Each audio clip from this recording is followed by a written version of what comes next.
जय माता दी।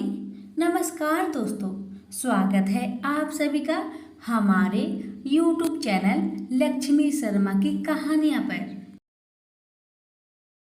ओम नमो नारायण, श्रीमन नारायण नारायण हरि हरि।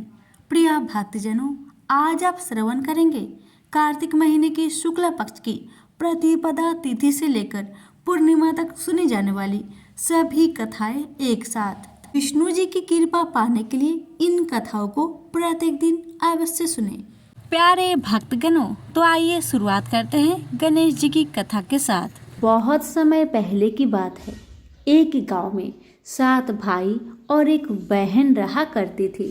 वो सब कुछ सुनती, पर जैसे ही विनायक जी का नाम आता तो घगरा झटका कर चली जाती। हर रोज उसका यही आदत था। जब भी गणेश महाराज का नाम आता तो घाघरा झटका कर चली जाती।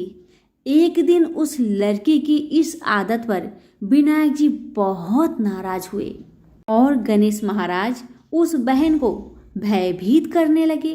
डर के मारे बहन का तो बुरा हाल हो गया, बेचारी सूखने लगी। अपनी बहन को सूखता देख सातों भाइयों ने आकर पूछा, बहन क्या बात है, तुम इतनी दुखी क्यों हो, मुझे बताओ। पर भाइयों के बार बार ऐसे पूछने पर बहन ने कुछ नहीं बताया। भाई असफल रहे। सबसे जो छोटा भाई था वह बहुत चतुर था, बहुत चालाक था। उसने आधी रात को अपना वेश बदलकर गणेश महाराज को पकड़ लिया और पूछा कि आप कौन हैं और मेरी बहन के साथ छल क्यों करते हैं। भाई की बातें सुन गणेश जी बोले, मैं तो गणेश महाराज हूँ, तेरी बहन सारी बातें सुनती है, पर जैसे ही मेरा नाम आता है तेरी बहन दूर चली जाती है, इसलिए मैं उसे डराता हूँ। भाई ने पूछा कि आप इसका उपाय बताए तो गणेश जी बोले कि कोई भी कहानी कहो तो गणेश जी की कहानी कहे बगैर नहीं उठना चाहिए। बहन ने उस दिन से नियम रखा कि वह रोज गणेश जी की कहानी सुनेगी और कहानी सुनने के बाद ही कुछ खाएगी। और बहन हर रोज ऐसा ही किया। अब तो बहन कहानी सुनने के बाद ही कुछ खाया करती थी। इस तरह से गणेश जी महाराज बहन पर प्रसन्न रहने लगे और उसकी सारी मनोकामनाएं को पूरी करने लगे। गणेश महाराज की आशीर्वाद से उस बहन को अच्छा घर और अच्छा वर मिला। तो प्रेम से बोलिए गणेश महाराज की जय हो। प्राचीन काल में हरिमेधा और सुमेधा नामक 2 ब्राह्मण रहते थे। वह कहीं जा रहे थे। जाते जाते किसी दुर्गम वन में परिश्रम से व्याकुल हो गए। वहां उन्होंने एक स्थान पर तुलसी का दल देखा। सुमेधा तुलसी का महान वन देखकर उसकी परिक्रमा की और भक्ति पूर्वक प्रणाम किया। यह देख हरिमेधा ने पूछा कि तुमने अन्य सभी देवताओं और तीर्थ व्रतों के रहने तुलसी वन को ही क्यों प्रणाम किया। तो सुमेधा ने बताया कि प्राचीन काल में जब दुर्वासा के श्राप से इंद्र का ऐश्वर्य छीन गया, तब देवताओं और असुरों ने मिलकर समुद्र मंथन किया तो धन्वंतरी रूप में भगवान श्री हरि और दिव्य औषधियाँ प्रकट हुई। उन दिव्य औषधियों में मंडलाकार तुलसी उत्पन्न हुई, जिसे ब्रह्मा आदि देवताओं ने श्री हरि को समर्पित कर दिया और भगवान ने उसे ग्रहण कर लिया। भगवान नारायण संसार के रक्षक और तुलसी उनकी प्रियतमा है, इसलिए मैंने उन्हें प्रणाम किया है। सुमेधा इस प्रकार कह ही रहे थे कि सूर्य के समान अत्यंत तेजस्वी विशाल विमान उनके निकट उतरा। उन दोनों के समक्ष ही वहां एक बरगद का वृक्ष गिर पड़ा और उसमें से 2 दिव्य पुरुष प्रकट हुए। उन दोनों ने हरिमेधा और सुमेधा को प्रणाम किया। तब दोनों ब्राह्मणों ने उनसे पूछा कि आप कौन हैं। तब उनमें से जो बड़ा था वह बोला, मेरा नाम आस्तिक है। एक दिन मैं नंदन वन में पर्वत पर कीड़ा करने गया था। देवांगनाओं ने मेरे साथ इच्छा अनुसार विहार किया। उस समय उन युवतियों के हार के मोती तूतकर तपस्या करते हुए लोमस ऋषि पर गिर पड़े। यह देखकर मुनि को क्रोध आया। उन्होंने सोचा कि स्त्रियां तो परतंत्र होती है, यह उनका अपराध नहीं, दुराचारी आस्तिक ही श्राप के योग्य है। ऐसा सोचकर उन्होंने मुझे श्रापित कर दिया। अरे तू ब्रह्म राक्षस होकर बरगद के पेड़ में निवास कर। जब मैंने विनती से उन्हें प्रसन्न किया तो उन्होंने श्राप से मुक्ति की विधि सुनिश्चित कर दी कि जब तू किसी ब्राह्मण के मुख से तुलसी दल की महिमा सुनेगा तो तत्काल तुझे उत्तम मोक्ष प्राप्त होगा। इस प्रकार मुक्ति का श्राप पाकर मैं चिरकाल इस वट वृक्ष पर निवास करता था। आज देववश आपके दर्शन से मेरा छुटकारा हुआ है। तत्पश्चात वे दोनों श्रेष्ठ ब्राह्मण परस्पर पुण्यमयी तुलसी की प्रशंसा करते हुए तीर्थ यात्रा को चल दिए। इसलिए भगवान विष्णु को प्रसन्नता देने वाली इस कार्तिक मास में तुलसी की पूजा अवश्य करें और इनकी कथा का श्रवण अवश्य करें। प्रेम से बोलिए लक्ष्मी नारायण की जय, तुलसी माता की जय। प्राचीन काल में द्रविड़ देश में एक बुद्ध नामक ब्राह्मण रहता था। उसकी स्त्री बड़ी दुष्ट और दुराचारी थी। उसके संग दोष से पति की आयु क्षीण होकर वह मृत्यु को प्राप्त हो गया। पति के मर जाने पर भी वह उसी घृणित कर्म में लगी रही। लोक निंदा से उसे तनिक भी लज्जा नहीं आती थी। उसके ना तो कोई पुत्र था और ना ही कोई भाई था। वह सदा भिक्षा के अन्न का भोजन करती थी। वह अपने हाथ से बनाए हुए शुद्ध भोजन को भी नहीं खाकर मांग कर लाए बासी भोजन को ही ग्रहण करती थी। तीर्थ यात्रा से भी वह सदा दूर रहती और उसने कभी मंदिर आदि में जाकर कथा प्रवचन भी नहीं सुना था। एक दिन भ्रमण करता हुआ कोई तीर्थ यात्री विद्वान ब्राह्मण उसके यहाँ आया। उसका नाम कुष्ट था। उस ब्राह्मणी को निंदित कार्यों में लगी देखकर कुष्ट ने पूछा, ओ मूर्ख नारी, तू मेरी बात को ध्यान से सुन। यह देह पानी के बुलबुले के समान है, एक दिन इसका नाश होना निश्चित है। इस अनित्य शरीर को यदि तू नित्य मानती है तो अपने मन में बैठे हुए इस मोह का विचार पूर्वक त्याग दे। सबसे श्रेष्ठ देवता भगवान विष्णु का चिंतन कर और उन्हीं की लीला कथा को आदर पूर्वक सुन। और जब कार्तिक मास आए तब भगवान दामोदर की प्रसन्नता के लिए स्नान दान आदि करके दीप दान दे। भगवान विष्णु की परिक्रमा करके उन्हें प्रणाम कर। यह व्रत विधवा और सौभाग्यवती सभी स्त्रियों के करने योग्य है। यह सब पापों की शांति और समस्त उपद्रवों का नाश करने वाला है। तो मेरी बात मानकर निश्चय ही कार्तिक मास में दीपदान करने से भगवान विष्णु की कृपा पालेगी। ऐसा कहकर कुत्स ब्राह्मण तो चला गया और वह दुराचारी ब्राह्मणी भी पश्चाताप करती हुई इस निश्चय पर पहुंची कि मैं कार्तिक मास में अवश्य व्रत करूंगी। तदंतर कार्तिक मास आने पर उसने पूरे महीने भर प्रातः सूर्योदय काल में स्नान और दीपदान किया। कुछ काल के बाद आयु समाप्त होने पर उसकी मृत्यु हुई।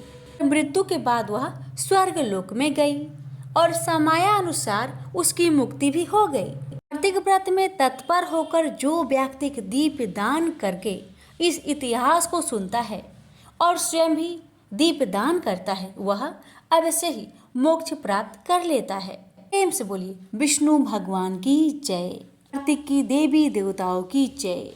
कि एक बार भगवान विष्णु बैकुंठ लोक में लक्ष्मी जी के साथ विराजमान थे। उसी समय उच्च श्रवा नामक अश्व पर सवार होकर रेवंत का आगमन हुआ। उच्च श्रवा अश्व सभी लक्षणों से युक्त देखने में अत्यंत सुंदर था। उसकी सुंदरता की तुलना किसी अन्य अश्व से नहीं किया जा सकता। अतः लक्ष्मी जी उस अश्व के सौंदर्य को एकटक देखती रह गई। जब भगवान विष्णु ने लक्ष्मी जी को मंत्र मुक्त होकर अश्व को देखते हुए पाया तो उन्होंने उनका ध्यान अश्व की ओर से हटाना चाहा, लेकिन लक्ष्मी जी देखने में तत्लीन रही। भगवान विष्णु द्वारा बार बार झांक झोरने पर भी जब उनकी तंद्रा भंग न हुई तब इसे अपनी अवहेलना समझकर भगवान विष्णु को क्रोध आ गया और उन्होंने गुस्से में आकर लक्ष्मी जी को श्राप देते हुए कहा कि तुम इस समय अश्व के सौंदर्य में इतनी खोई हुई हो कि मेरे द्वारा बार बार झकझोर करने पर भी तुम्हारा ध्यान इसी में लगा रहा। अब तुम अश्वी हो जाओ। जब लक्ष्मी जी का ध्यान भंग हुआ और श्राप के बारे में पता चला तो वो क्षमा मांगते हुई समर्पित भाव से भगवान विष्णु की वंदना करने लगी। मैं आपके वियोग में एक पल भी जीवित नहीं रह सकती, अतः आप मुझ पर कृपा करें एवं अपना श्राप वापस ले लीजिए। तब विष्णु जी ने अपने श्राप में सुधार करते हुए कहा, श्राप तो पूरी तरह वापस नहीं लिया जा सकता, लेकिन हाँ, तुम्हारे असली रूप में पुत्र प्रसव के बाद तुम्हें इस योनि से मुक्ति मिलेगी और तुम पुनः मेरे पास वापस लौटोगी। भगवान विष्णु के श्राप से अश्वी बनी हुई लक्ष्मी जी यमुना पर तमसा नदी के संगम पर भगवान शिव की तपस्या करने लगी। लक्ष्मी जी के तप से प्रसन्न होकर शिव पार्वती के साथ आए। उन्होंने लक्ष्मी जी से तप करने का कारण पूछा। तब लक्ष्मी जी ने अश्वी हो जाने से संबंधित सारा वृत्तांत उन्हें सुना दिया और अपने उद्धार की प्रार्थना उनसे करने लगी। तब भगवान शिव ने कहा, देवी तुम चिंता ना करो, इसके लिए मैं विष्णु को समझाऊंगा कि वे अश्व का रूप धारण करके तुम्हारे साथ रमन करें और तुमसे अपने जैसा ही पुत्र उत्पन्न करें, ताकि तुम उनके पास शीघ्र वापस जा सको। भगवान शिव की बात सुनकर अश्वी रूपधारी लक्ष्मी जी को काफी प्रसन्नता हुई। उन्हें यह आभास होने लगा कि अब मैं शीघ्र ही श्राप के बंधन से मुक्त हो जाऊंगी और श्रीहरि विष्णु को प्राप्त कर लूंगी। भगवान शिव वहां से चले गए। अश्वी रूपधारी लक्ष्मी जी ने पुनः तपस्या में लग गई। काफी समय बीत गया, लेकिन भगवान विष्णु उनके समीप नहीं आए। तब उन्होंने भगवान शिव का पुनः स्मरण किया। भगवान शिव प्रकट हुए। उन्होंने लक्ष्मी जी को संतुष्ट करते हुए कहा, देवी धैर्य धारण करो, धैर्य का फल मीठा होता है। विष्णु स्वरूप में तुम्हारे समीप अवश्य आएंगे। इतना कहकर भगवान शिव अंतर ध्यान हो गए। कैलाश पहुंचकर भगवान शिव विचार करने लगे कि विष्णु को कैसे अश्व बनाकर लक्ष्मी जी के पास भेजा जाए।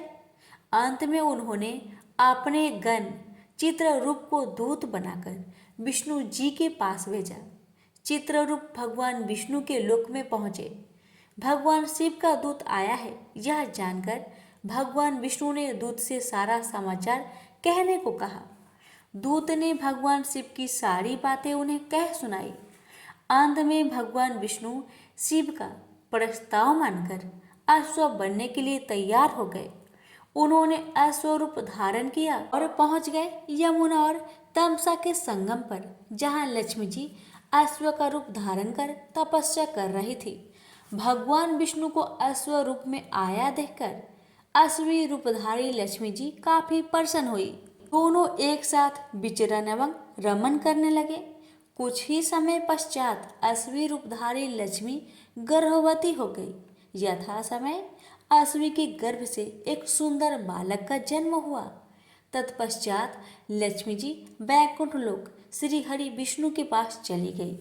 लक्ष्मी जी के जाने के बाद उस बालक के पालन पोषण की जिम्मेवारी यताति के पुत्र पूर्वसु ने ले लिया, क्योंकि वे संतानहीन थे और पुत्र प्राप्ति हेतु यज्ञ कर रहे थे।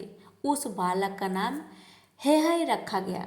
कालांतर में हेहय के वंशज ही हेहय वंशी कहलाए।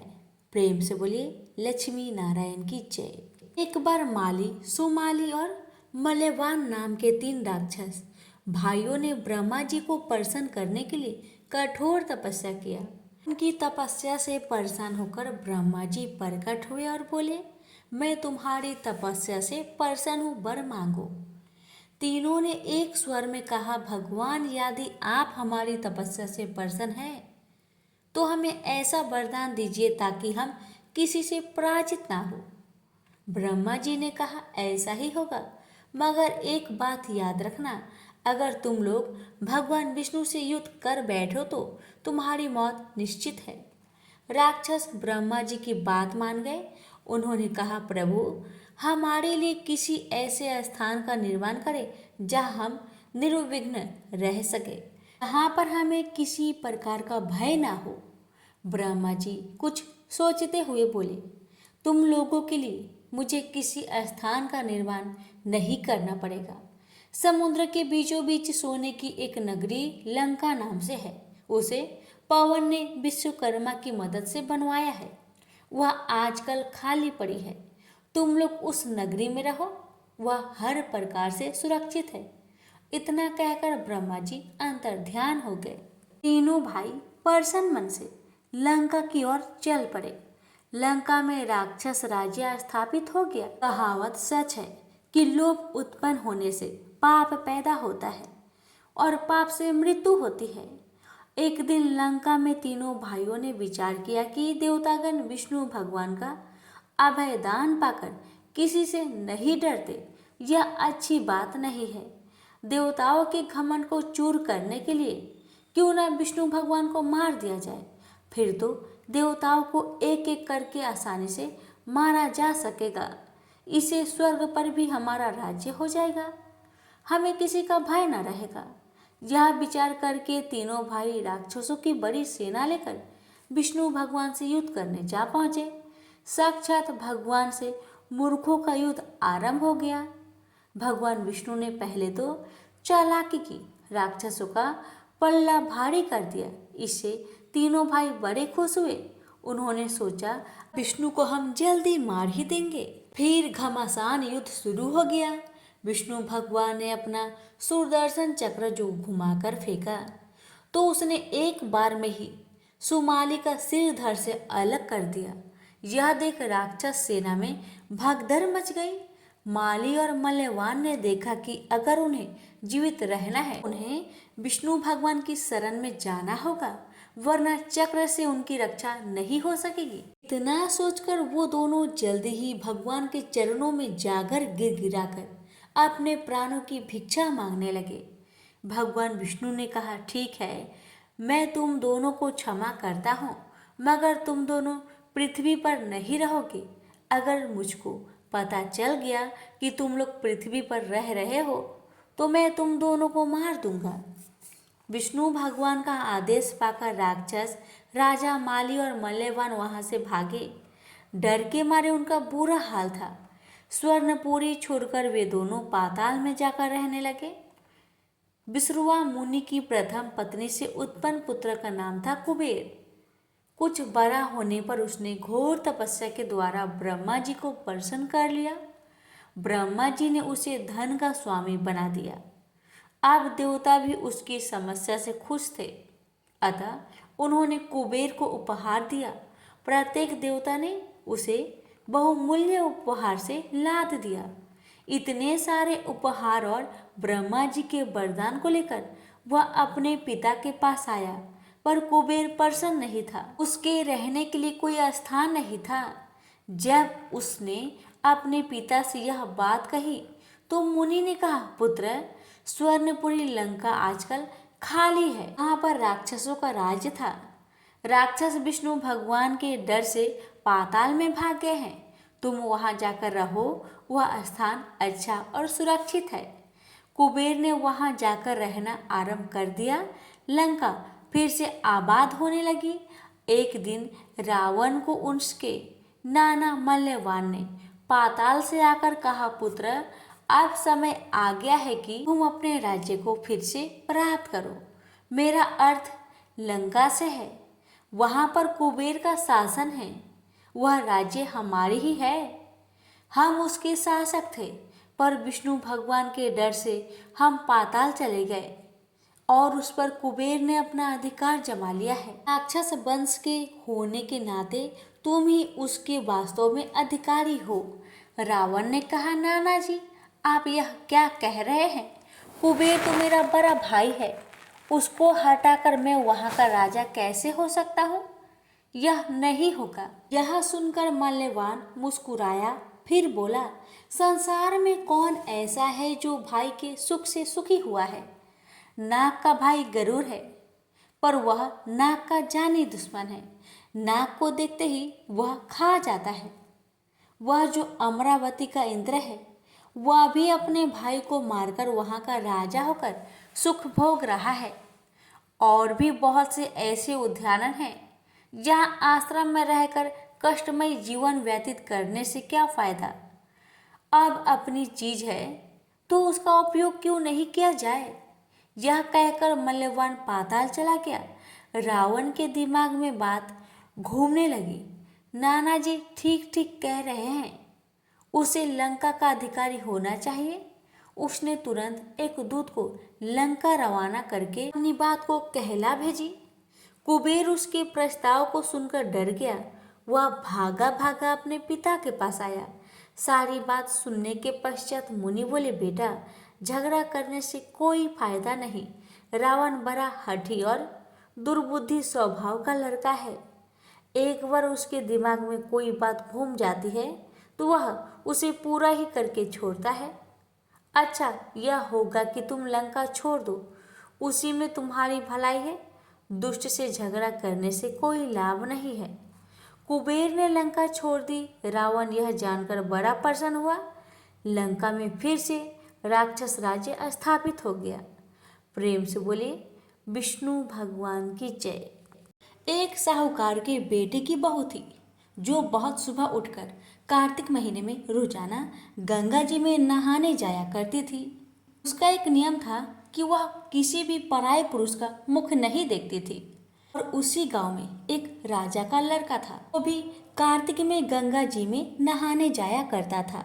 जब भी राजा के लड़का गंगा जी में नहाने जाता तो वह हमेशा सोचता, मैं इतनी सुबह आता हूँ नहाने, तो मुझसे पहले कौन है जो नहा के चला जाता है।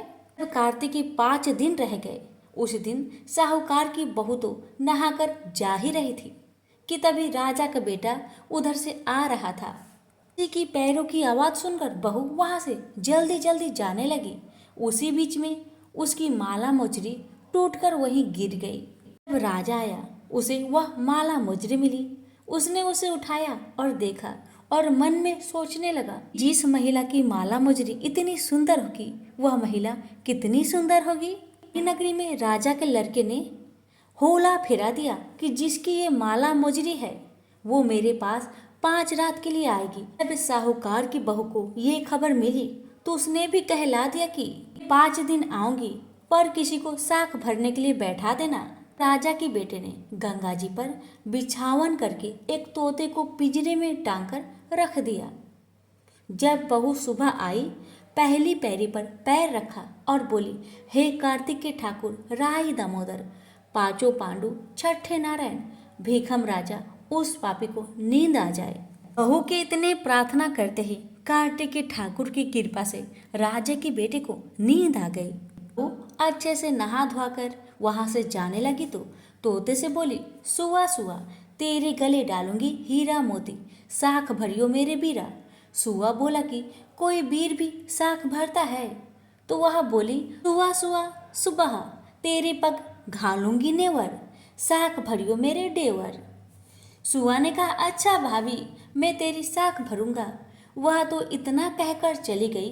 तभी अचानक राजा के बेटे की नींद खुली। वह हड़बड़ा कर उठा। फिर सुआ से पूछा, सुआ सुआ क्या वह आई थी? देखने में कैसी थी? तो सुआ बोला, आभा किसी बिजली, होली किसी जल, केला किसी कामिनी, गुलाब का सा रंग। तोते की बात सुनकर राजकुमार मन में सोचने लगा कि आज की रात तो मैं अपनी उंगली चीरकर बैठूंगा ताकि मुझे नींद ना आए। जब दूसरे दिन वह उंगली चीरकर लेट गया तब फिर बहू आई और फिर पहले के भांति कार्तिक के ठाकुर से प्रार्थना करने लगी। उसकी प्रार्थना सुनकर राजा के बेटे को फिर से नींद आ गई।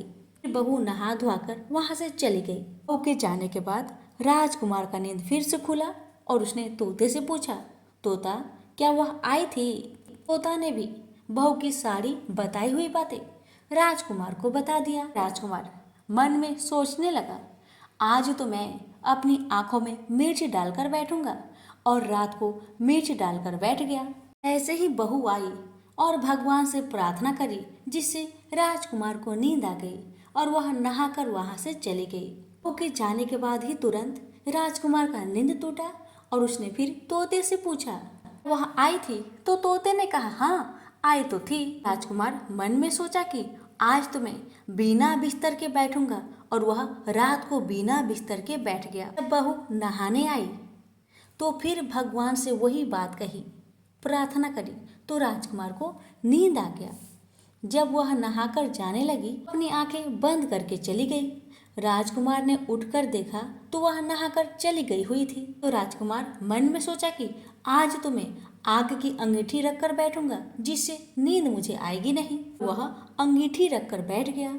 साहूकार की बहू आई, भगवान से कही कि 4 रात तो निकल गया, परंतु आज की रात और एक निकाल दो।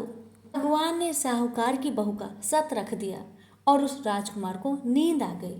जब वह नहाकर जाने लगी तो तोते से बोली कि इस पापी से कह दियो कि तेरी 5 रात पूरी हो गई है, इसलिए मेरी मोतियों की माला मेरे घर भेज देना।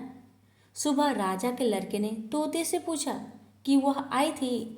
तोते ने कहा, आई तो थी, उसने अपनी मोजरी माला मंगवाई है। तब राजकुमार ने सोचा कि वह तो सच्ची थी, उसका सत तो भगवान ने रख लिया। थोड़े दिन बाद राजकुमार के शरीर में कोढ़ निकल गया और वह तड़पने लगा।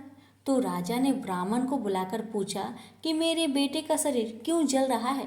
ब्राह्मण ने कहा कि वह पतिव्रता स्त्री पर बुरी नजर रखता है, इसलिए यह रोग लगा है। तब राजा ने पूछा कि अब कैसे ठीक होगा। तब ब्राह्मण ने कहा कि उस साहूकार की बहू को धर्म की बहन बनाने और उसके नहाए हुए जल से नहाए तो उसका कोढ़ ठीक हो जाएगा। तो राजा बहू की मोजरी माला लेकर साहूकार के घर गया। साहूकार से बोला कि यह माला आपकी बहू की है और उसके नहाए हुए जल से मेरे बेटे को नहला दो। साहूकार ने कहा, वह किसी पराये पुरुष का मुख भी नहीं देखती, इसलिए इस नाली के नीचे राजकुमार को बैठा देना। जब वह नहाएगी तो ऊपर से वह जल इसके ऊपर गिर जाएगा। साहूकार के कहे अनुसार राजकुमार वहीं पर बैठ गया और जब बहू ने नहाया तो वह पानी नाली से होकर उस राजकुमार के ऊपर गिरा। राजकुमार के ऊपर वह पानी गिरते ही राजकुमार का शरीर चंदन जैसी काया हो गया। ये पंच भिखु देवता जैसा साहूकार की बहू का सत रखा, वैसा सबका रखना। कहते सुनते हुक्कारा भरते, अपने सारे परिवार का सत रखना। प्रेम से बोलिए पंच भीखम देवता की जय। प्राचीन समय की बात है। एक गांव में एक माँ और उसका बेटा बेटी रहा करते थे। माँ गरीब थी, वह मजदूरी करके अपने परिवार का पेट भरती थी।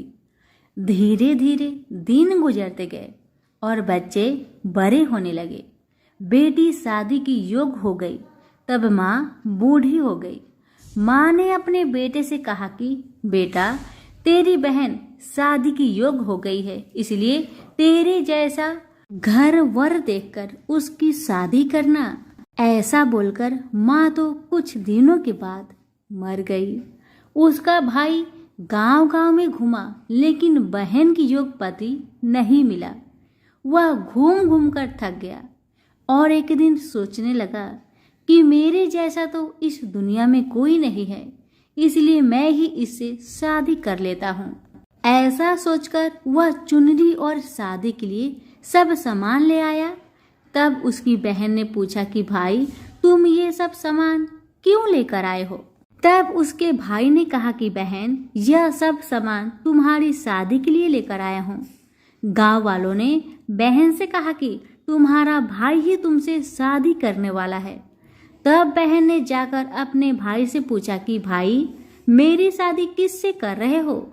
इस पर भाई ने कोई जवाब नहीं दिया। तब बहन समझ गई। उसने एक लोटे में जल लिया, चुनरी ली और चप्पल पहनकर जंगल की तरफ चली गई। जंगल में गाय चराने वाले ग्वालों ने उससे पूछा कि कहाँ जा रही हो? तो वह कुछ नहीं बोली। वन में जाकर वह धरती माता को पुकारने लगी और बोली कि हे धरती माँ, अब तुम ही मेरी लाज रखना, वरना अनर्थ हो जाएगा। वह बोली, मैं क्या करूं माँ, मुझे अपनी गोद में ले लो, नहीं तो अन्याय हो जाएगा। तब धरती फटी तो बहन ने एक तरफ लोटा चुनरी और चप्पल रख दिया और वह धरती में जाने लगी। इतने में दौड़ता हुआ उसका भाई जंगल में आया और उसने गौ वालों से पूछा कि मेरी बहन किधर गई है। ग्वालों ने कहा कि तेरी बहन उस तरफ गई है। वह बहन बहन पुकारता हुआ उस तरफ दौड़ता रहा। तब वह देखता है कि उसकी बहन धरती में समा रही है। यह देखकर वह बहन को पुकारता हुआ उस तरफ दौड़ता है। जब तक उसकी बहन धरती में समा चुकी थी, केवल थोड़े से बाल दिखाई दे रहे थे। वह बहन के बालों को मुट्ठी में पकड़कर रोने लगा। बहन तो सत्य के लिए धरती माँ की गोद में समा गई। मेरी बुद्धि भ्रष्ट हो गई थी। माँ का वचन निभाने के लिए मेरी जैसा कोई वर नहीं मिला, इसलिए ऐसा विचार आया। ऐसा बोलकर वह जोर जोर से रोने लगा। पर धरती माँ ने सत्य की बेटी को अपने में समा लिया। जो बाल बाहर थे वे दूब बन गए। इसलिए औरतें धरती माता की कहानी सुनती है और चुनरी, चप्पल, लोटा, बर्तन में हरी मूंग और लड्डू कुंवारी कन्या को देती है। जो भी धरती माता की कहानी सुनता है, धरती माता उसको सुखी रखेगी। हे धरती माता, धरती माता की कहानी कहने, सुनने और हुक्कार भरने वाले सभी को सुखी रखना। बोलो धरती माता की जय। एक ब्राह्मणी थी। वह बहुत धार्मिक महिला थी। सभी ग्रामवासी उसका बहुत सम्मान करते थे। कोई भी उसकी शरण में आता वह सबकी मदद किया करती थी। मन ही मन भगवान का स्मरण किया करती थी। भगवान की सेवा, पूजा व जरूरतमंदों की सेवा ही उसका परम धर्म था।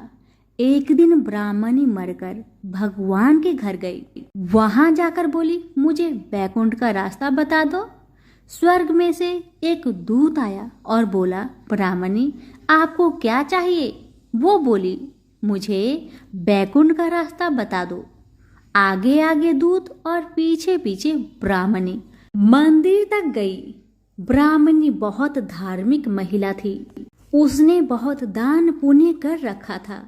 उसे विश्वास था कि उसके लिए बैकुंठ का रास्ता अवश्य खुल जाएगा। ब्राह्मणी ने वहां जाकर देखा, वहां बड़ा सा मंदिर, सोने का सिंहासन, हीरे मोती से जड़ित छतरी थी। चित्रगुप्त जी न्याय सभा में बैठे साक्षात इंद्र के समान शोभा पा रहे थे और न्याय नीति से अपना राज्य संभाल रहे थे। यमराज से सबको कर्म अनुसार दंड दे रहे थे। ब्राह्मणी जाकर प्रणाम किया और बोली, मुझे बैकुंठ जाना है। चित्रगुप्त जी ने लेखा सुनाया और कहा, ब्राह्मणी तुमने सब धर्म किए परंतु धरती माता की कहानी नहीं सुनी, इसलिए तुम्हारे सिर पर धरती माता का कर्ज है। बैकुंठ में कैसे जाएगी? ब्राह्मणी बोली, धरती माता की कहानी के क्या नियम है? चित्रगुप्त जी बोले, कोई 1 साल, कोई 6 महीने, कोई 7 दिन ही सुने, पर धरती माता की कहानी अवश्य सुने, फिर उसका उद्धापन कर दे। धरती माता की कहानी सुनने से जाने अनजाने किए गए पाप कर्मों को धरती माता हर लेती है। स्वर्गलोक में धर्म को ही स्थान प्राप्त है। यहाँ पाप के लिए कोई जगह नहीं है। धरती माता की कहानी पीपल के पेड़ के नीचे बैठकर सुननी चाहिए। यह बात सुनकर ब्राह्मणी ने प्रार्थना की कि मुझे 7 दिन वापस पृथ्वी लोक पर जाने दो, मैं कहानी सुनकर वापस आ जाऊंगी। चित्रगुप्त जी ने उसका लेखा जोखा देखकर 7 दिन के लिए पृथ्वी पर भेज दिया। ब्राह्मणी जीवित हो गई। ब्राह्मणी ने अपने परिवार वालों से कहा कि मैं 7 दिन के लिए धरती माता की कहानी सुनने के लिए वापस आई हूँ। इस कथा को सुनने से बड़ा पुण्य मिलता है। उसने पीपल के पेड़ के नीचे बैठकर परिवार के साथ 7 दिन तक धरती माता की कथा सुनी। 7 दिन पूरे होने पर वापस धर्मराज जी का बुलावा आया और ब्राह्मणी को बैकुंठ में ही श्री हरि के चरणों में स्थान प्राप्त हुआ। जो कोई भी प्राणी धरती माता की कहानी सुनता है, मृत्यु के समय सभी पाप कर्म धरती माता हर लेती है। वह प्राणी को बैकुंठ में स्थान प्राप्त होता है। धरती माता की जय हो, धरती माता की सदा ही जय हो। जय बोलो धरती माता की जय हो। पौराणिक कथाओं के अनुसार एक गांव में एक विधवा अपनी बहू के साथ रहती थी। उसकी बहू मंद बुद्धि वाली थी, जो अपनी भूख बर्दाश्त नहीं कर पाती थी और हमेशा खाने के लिए उतारू रहती थी। वह सबसे पहले उठकर खाना खाती थी, फिर घर के बाकी काम किया करती थी। एक दिन विधवा ने अपने घर में पूजा करवाने का सोचा, लेकिन वह थोड़ी परेशान थी क्योंकि उसकी बहू अगली सुबह उठते ही खाने के लिए दौड़ेगी और पूजा के लिए बनाए गए पकवान को जूठा कर देगी। अपनी बहू को पूजा के लिए बनाए गए पकवान से दूर रखने के लिए विधवा ने एक तरीका निकाला। पूजा वाले दिन उसने एक मटका लिया और उसके नीचे एक छेद कर दिया और अपनी बहू से बोली कि आज तो पूजा है, इसलिए खाना खाने से पहले पानी भर के ले आओ। बहू भी चालाक निकली। उसने देख लिया था कि विधवा ने मटके के नीचे छेद कर दिया है, इसलिए वह अपनी साड़ी में आटा बांधकर पनघट पर चली गई। वहां उसने आटा निकाला और कुएं के पानी के मदद से बाटियां बनाने लग गई। कुएं के पास ही एक शमशान था जहां चीता जलाई जा रही थी। बहू ने उसकी आंच में अपनी बाटियां सेक ली। उसकी बाटियां सूखी थी तो वह पास में ही गणेश भगवान का एक मंदिर था। बहू वहां पर चली गई जहां गणेश जी को किसी ने चोला चढ़ाया हुआ था। उसने देखा कि गणेश जी की तोंद पर घी लगा हुआ है। उसने उस घी को अपनी बाटी पर लगा लिया और उसका भोग गणेश जी को लगाकर वह बाटी खा ली और बहू घर वापस चली आई। बहू की इस हरकत पर गणेश जी को बहुत गुस्सा आया और उन्होंने गुस्से में अपने नाक पर उंगली चढ़ा लिया। जब गांव वाले ने देखा कि गणेश जी ने अपने नाक के ऊपर उंगली चढ़ा लिया है, तो उन्हें मनाने के लिए बहुत जद्दोजहद किया गया, लेकिन गणेश जी ने अपनी उंगली वापस नहीं उतारी। जब यह बात राजा को पता चली तो राजा ने बड़े बड़े पंडितों और ज्योतिषों को बुलवाया और हवन करवाया, लेकिन गणेश जी फिर भी नहीं माने। सब बहुत चिंतित थे। राजा ने पूरे गांव में यह ऐलान करवा दिया कि जो भी इंसान गणेश जी की नाक पर से उंगली हटाने में सफल होगा, उसे इनाम के तौर पर 5 गांव दिया जाएगा। गांव के सभी लोग गणेश जी को मनाने आए, लेकिन गणेश जी किसी से भी न माने और अपनी उंगली नाक पर चढ़ाए रखे। अंत में विधवा की बहू बोली कि अगर सब उसे आज्ञा दे तो वह गणेश जी की उंगली हटा सकती है। उसकी बात सुनकर उसकी विधवा सासू माँ हंसने लगी और बोली कि जब बड़े बड़े विद्वान कुछ नहीं कर पाए तो वह कैसे गणेश जी को मना पाएगी।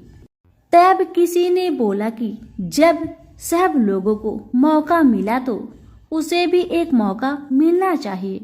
फिर सभी लोग बहू को एक मौका देने के लिए मान गए, लेकिन बहू ने एक शर्त रखी। उसने कहा कि उसके घर से लेकर मंदिर तक पर्दा बांध दी जाए। सब लोगों ने सोचा कि इतना तो हो ही चुका है तो पर्दा बांधने में क्या जाता है। बहू के कहे अनुसार उसके घर से लेकर मंदिर तक पर्दा लगाया गया। बहू ने अपना दिमाग लगाया और वह अपने साड़ी की आंचल में मोगली छिपाकर मंदिर चली गई। अब बहू ने मंदिर में जाकर गणेश जी से बोला कि मैंने आपके तोंद से जरा सा घी क्या ले लिया, आपने अपने नाक पर उंगली चढ़ा ली। अब आप नाक पर से उंगली हटाइए या दूं एक मोगरी की, अभी आपके टुकड़े टुकड़े हो जाएंगे। बहू की यह चेतावनी सुनकर गणेश जी थोड़ा डर गए और उन्होंने सोचा कि यह तो पूरी पागल है, कहीं सच में यह मुझे मोगरी न मार दे। अब तो गणेश जी ने बिना सोचे समझे अपनी नाक पर से उंगली हटा ली, जिसे देखकर गांव वाले बहुत खुश हो गए और बहू का जय जयकार करने लगे। राजा के ऐलान के मुताबिक बहू को 5 गांव इनाम में दिए गए। यह कथा सुनकर लोग गणेश भगवान से यह मांगते हैं कि वह भी उस बहू की तरह सबकी बात मान जाए और उनकी सभी मनोकामनाएं पूरी करे। तो प्रेम से बोलिए गणेश महाराज की जय हो। आजामिल एक सदाचारी ब्राह्मण था। वह कन्याकुब्ज प्रदेश में रहता था। प्रारंभिक जीवन वह बहुत ही सदाचारी तथा ब्राह्मणोचित कर्म करने वाला था।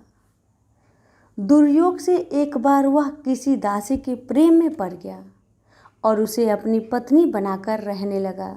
उसकी कुसंगति के कारण उसके विचार दूषित हो गए और दुष्कर्मों से वह अपनी जीविका चलाने लगा। वह लूटपाट तथा हत्या जैसे बुरे कर्मों में हमेशा लगा रहता था। दासी से इसके 10 पुत्र थे। उनमें से सबसे छोटे पुत्र से उसे बड़ा मोह था। उसका नाम उसने नारायण रखा था। अक्सर वह उसे हमेशा नारायण नारायण कहकर पुकारता था। उसके अन्य बेटा उसकी कोई परवाह नहीं करते थे तथा वे भी उसी की तरह दुष्ट कर्मों में लगे रहते थे। पत्नी भी नीच संस्कारों की थी, अतः वो भी कभी आजमील को मना नहीं करती थी कि बुरे और निंदित कर्म मत करो। अच्छे और भले कर्मों से जो उपार्जित करोगे उसी में रूखा सूखा खाकर जैसा भी होगा हम अपना तथा अपने परिवार का भरण पोषण करेंगे।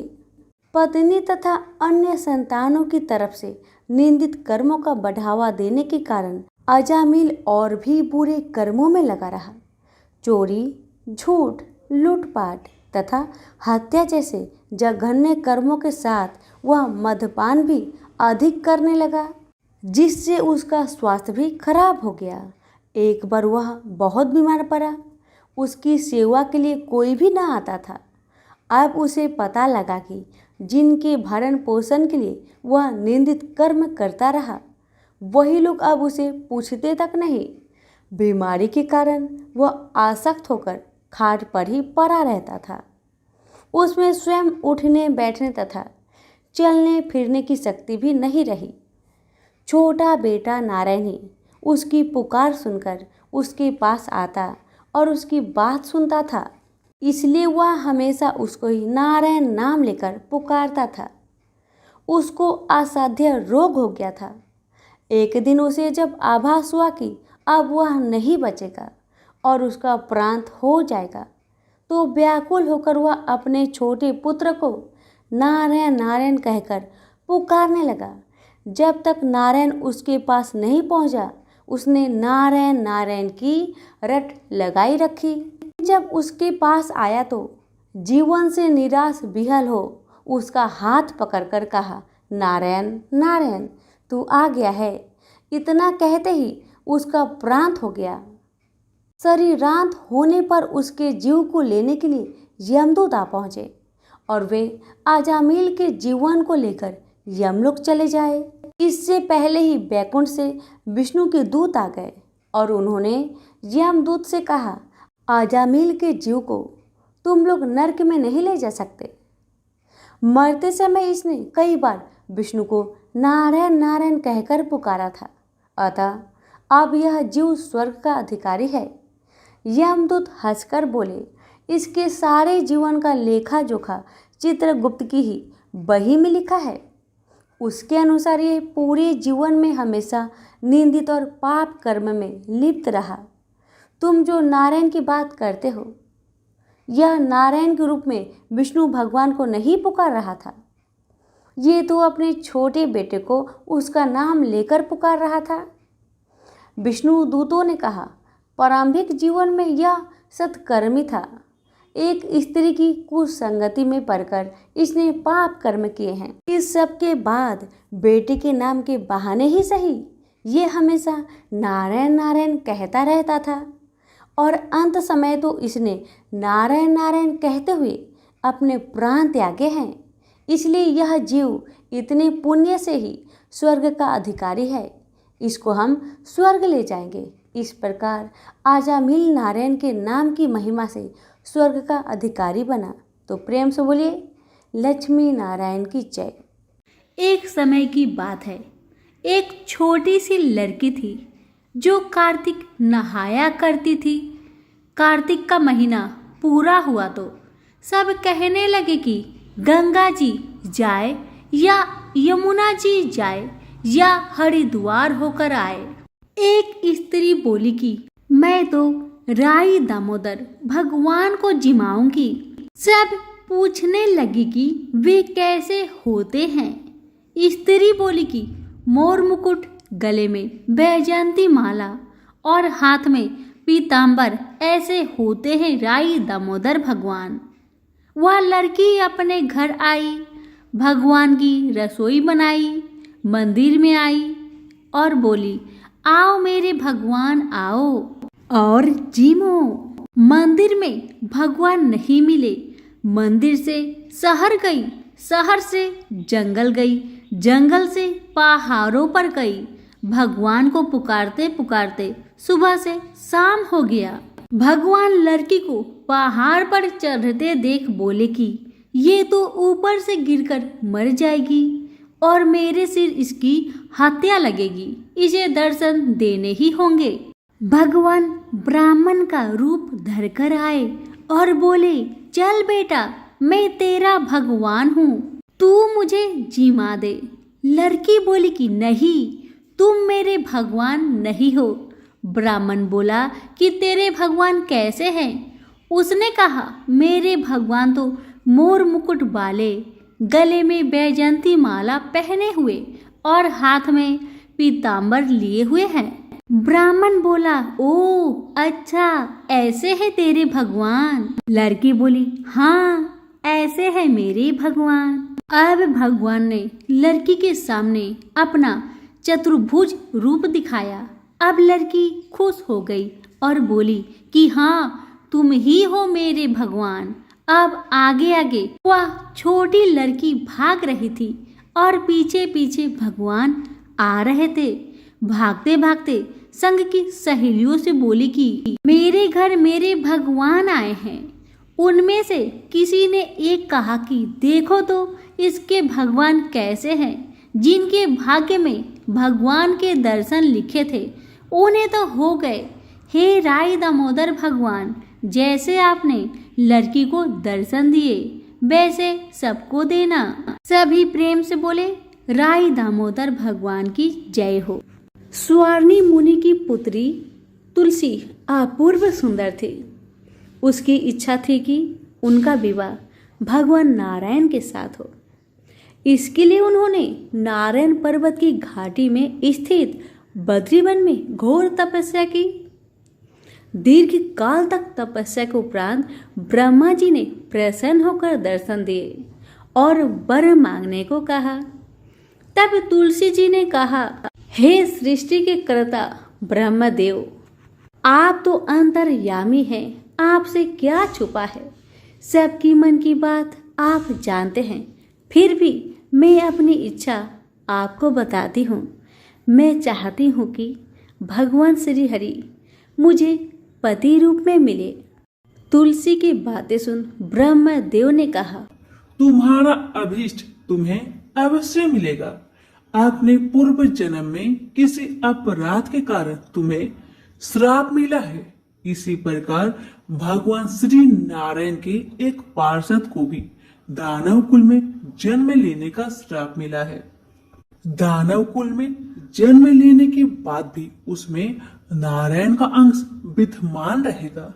इसलिए इस जन्म में पूर्व जन्म के पाप के समन के लिए संपूर्ण नारायण तो नहीं, नारायण के अंश से युक्त दानव कुल में जन्मे उस श्रापग्रस्त पार्षद से तुम्हारा विवाह होगा।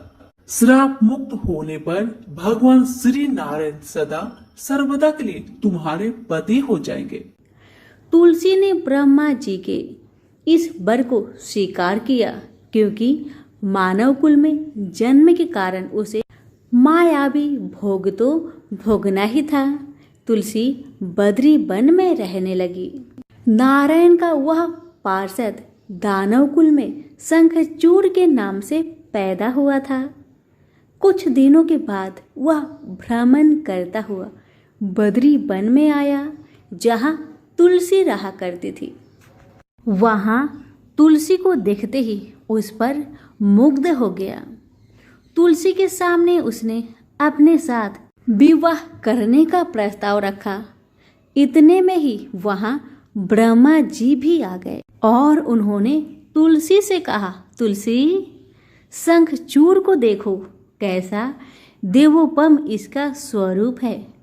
दानव कुल में जन्म लेने के बाद भी लगता है जैसे इसके शरीर में नारायण का वास हो।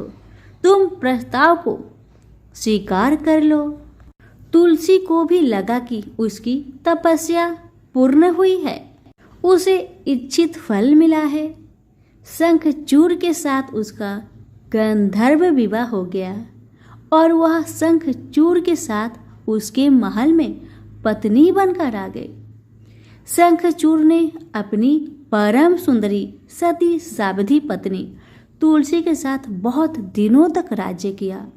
उसने अपने राज्य का इतना विस्तार किया कि देवलोक तक उसके अधिकार में आ गया।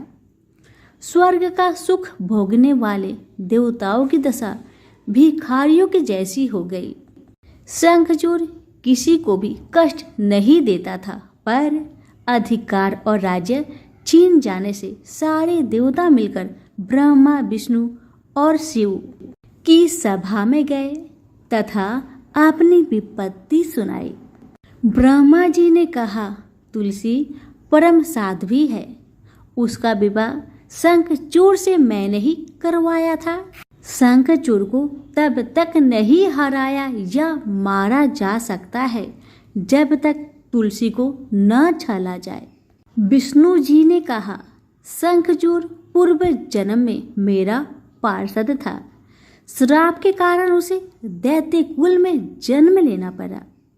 इस जन्म में भी मेरा अंश उसमें व्याप्त है।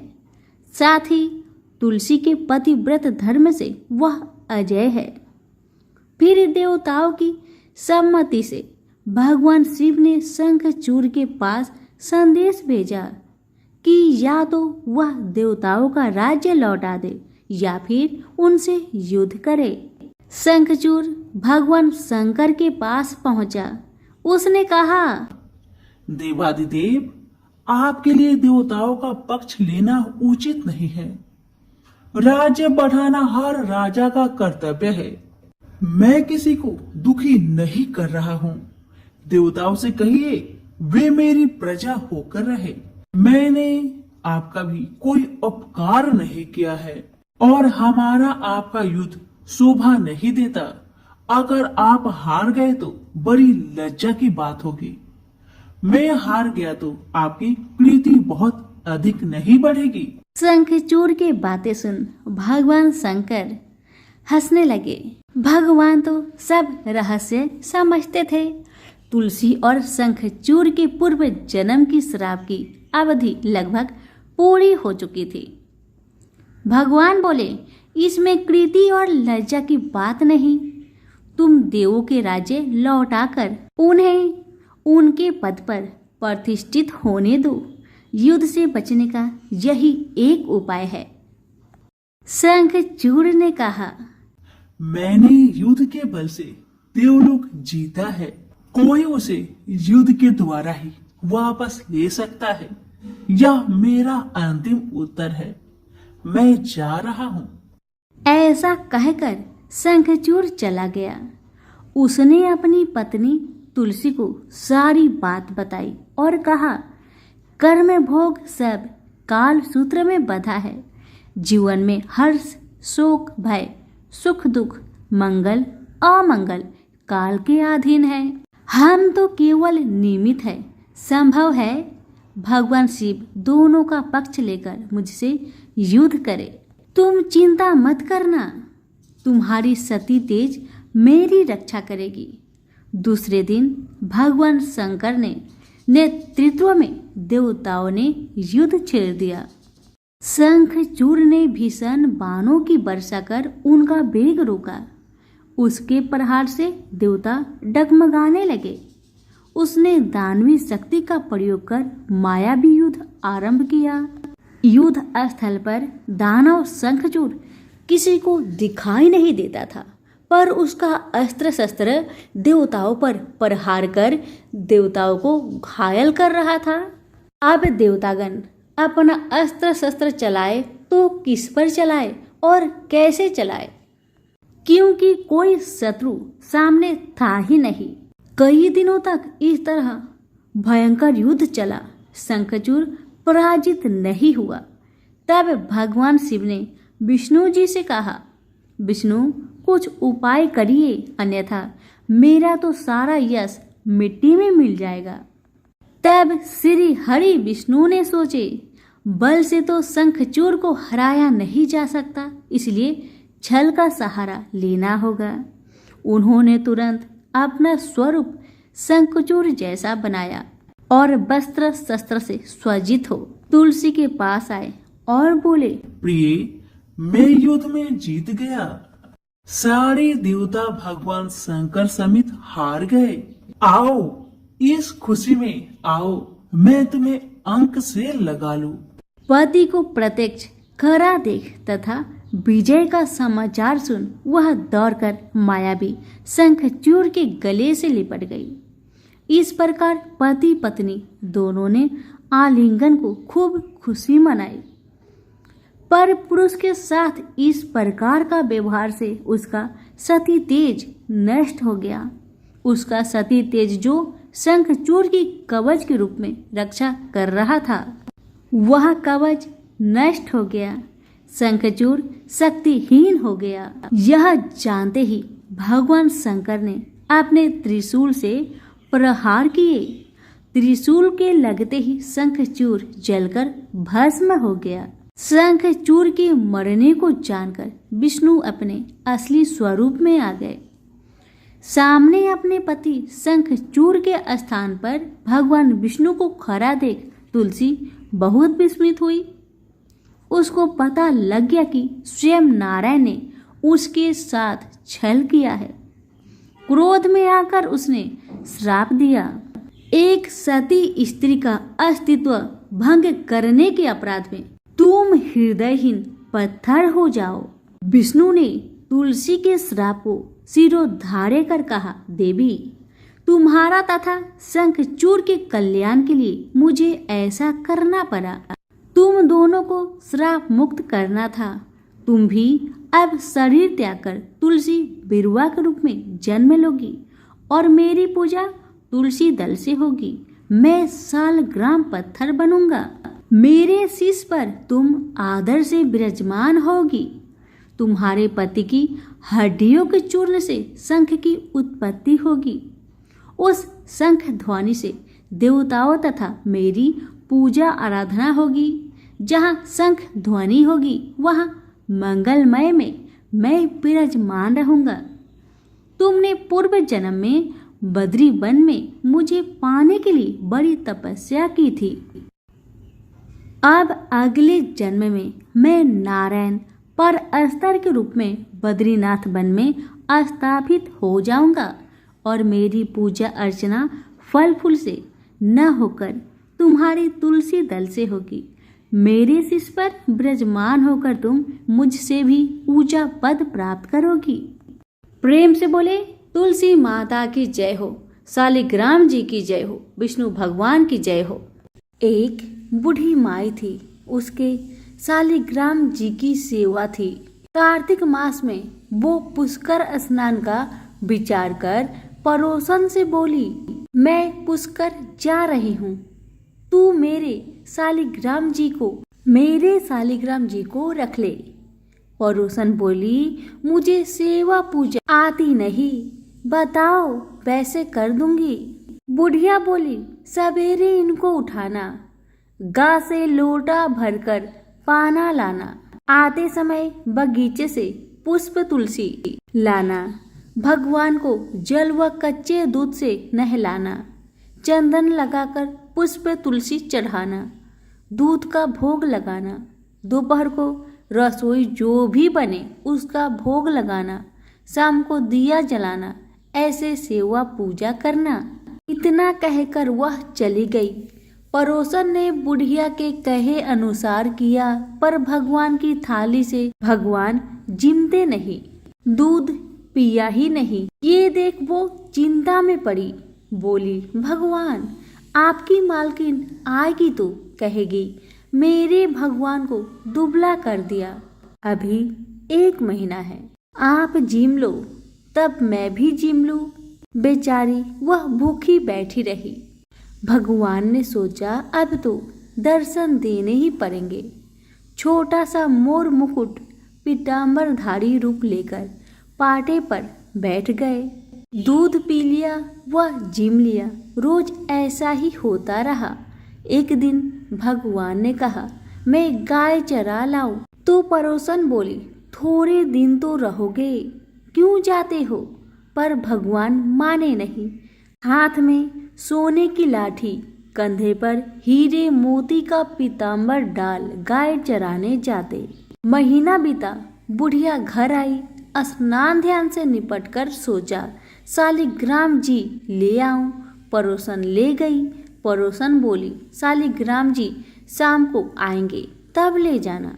बुढ़िया शालिग्राम जी के लिए जिद करने लगी और झगड़ा हो गया। लोग इकट्ठे हो गए तो पड़ोसन बोली, इस बुढ़िया को कोई समझाओ कि 1 महीना निकला जैसे, शाम तक और सब्र करे। बुढ़िया धरना देकर बैठ गई। शाम पड़े भगवान आए। गाय उनकी जगह छोड़ भगवान मंदिर में बितज गए। पड़ोसन बुद्धि से बोली, ले जाओ तुम्हारे भगवान। और भगवान से बोली, भगवान बूढ़ी को भी अपना रूप दिखा दो, नहीं तो मेरे पर यह अविश्वास करेगी। भगवान ने मोर मुकुट पीतांबर भर हाथ में सोने की लाठी लेकर दर्शन दिया। हे भगवान, जैसे आपने अपने भक्तों को दर्शन दिया वैसे सबको देना। सभी प्रेम से बोले, शालिग्राम भगवान की जय हो। एक समय नैमिषारण्य तीर्थ में शौनकादि 88,000 ऋषियों ने श्री सूत जी से पूछा, हे प्रभु, इस कलयुग में वेद विद्या रहित मनुष्य को प्रभु भक्ति किस प्रकार मिलेगी तथा उनका उद्धार कैसे होगा? हे मुनि श्रेष्ठ, कोई ऐसा तप कहिए जिसमें थोड़े समय में पुण्य प्राप्त हो तथा वांछित फल भी मिले। यह कथा सुनने की हमारी इच्छा है। सर्व शास्त्र ज्ञाता श्री सूत जी बोले, हे वैष्णवों में पूज्य, आप सबने प्राणियों के हित की बात पूछी है। अब मैं उस श्रेष्ठ व्रत को आप लोगों से कहूंगा जिस व्रत को नारद जी ने लक्ष्मी नारायण से पूछा था और श्री लक्ष्मीपति ने मुनिश्रेष्ठ नारद जी से कहा था। सो ध्यान से सुनो। एक समय योगी राज नारद जी दूसरे के हित की इच्छा से अनेक लोकों में घूमते हुए मृत्यु लोक में आ पहुंचे। वहां पर अनेक योनियों में जन्म हुए प्राय सभी मनुष्य को अपने अपने कर्मों द्वारा अनेक दुखों से पीड़ित देखकर उन्होंने सोचा कि ऐसा क्या किया जाए कि मानवों के दुखों का नाश हो सके। ऐसा मन में विचार कर नारद जी विष्णु लोक को गए। वहां श्वेत वर्ण और 4 भुजाओं वाले देवों के इस नारायण को, जिनके हाथ में शंख, चक्र, गदा और पद्म थे तथा वरमाला पहने हुए थे, उन्हें देखकर नारद जी स्तुति करने लगे। हे भगवान, आप अत्यंत शक्ति से संपन्न हैं। मन तथा वाणी भी आपको नहीं पा सकती। आपका आदि मध्य अंत नहीं है। निर्गुण स्वरूप सृष्टि के कारण भक्तों के दुखों को नष्ट करने वाले हैं। आपको मेरा नमस्कार है। नारद जी से इस प्रकार की स्तुति सुनकर विष्णु भगवान बोले, हे मुनि श्रेष्ठ, आपके मन में क्या है? आपका किस काम के लिए यहाँ आगमन हुआ है? वो सब निसंकोच कहिए। तब नारद मुनि बोले, मृत्यु लोक में सब मनुष्य जो अनेक योनि में पैदा हुए हैं, अपने अपने कर्मों द्वारा अनेक प्रकार के दुखों से दुखी हो रहे हैं। हे नाथ, मुझ पर दया रखते हैं तो बताइए कि उन मनुष्य के सब दुख थोड़े से प्रयत्न से कैसे दूर हो सकते हैं?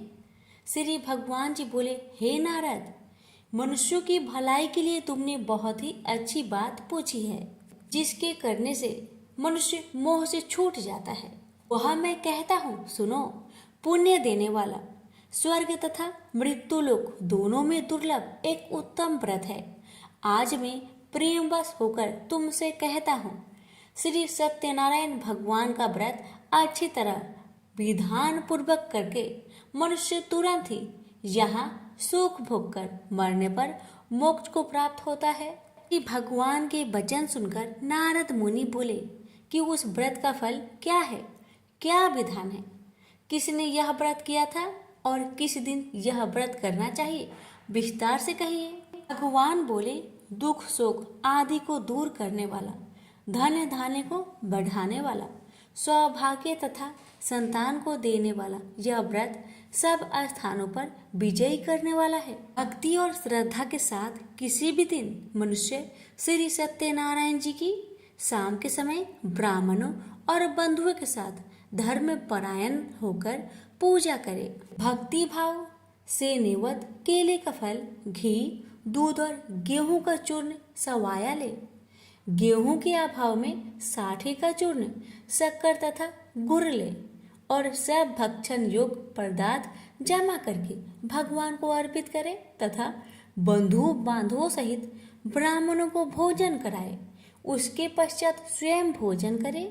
नित्य गीत आदि का आचरण कर श्री सत्यनारायण भगवान का स्मरण करता हुआ समय व्यतीत करे।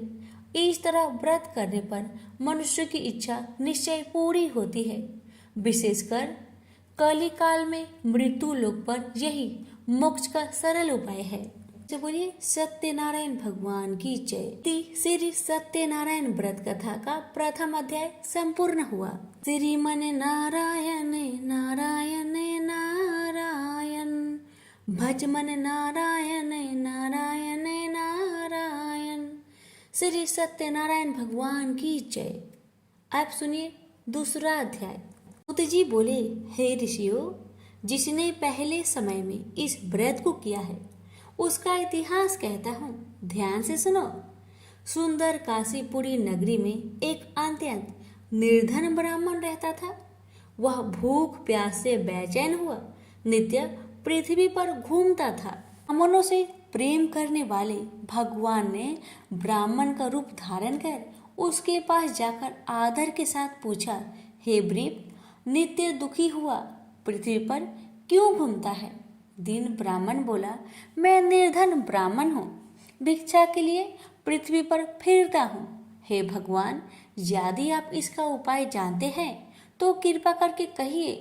वृद्ध ब्राह्मण बोला कि सत्यनारायण भगवान मनोवांछित फल देने वाले हैं, इसलिए हे ब्राह्मण, तू उनका पूजन कर, जिसके करने से मनुष्य सब दुखों से मुक्त हो जाता है।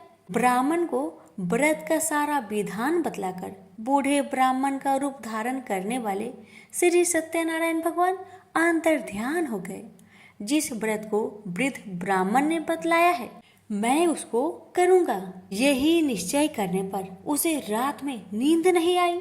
वह सवेरे उठ सत्यनारायण भगवान के व्रत का निश्चय कर भिक्षा के लिए चला। उस दिन उसको भिक्षा में बहुत धन मिला। इससे बंधु बांधवों के साथ उसने श्री सत्यनारायण का व्रत किया।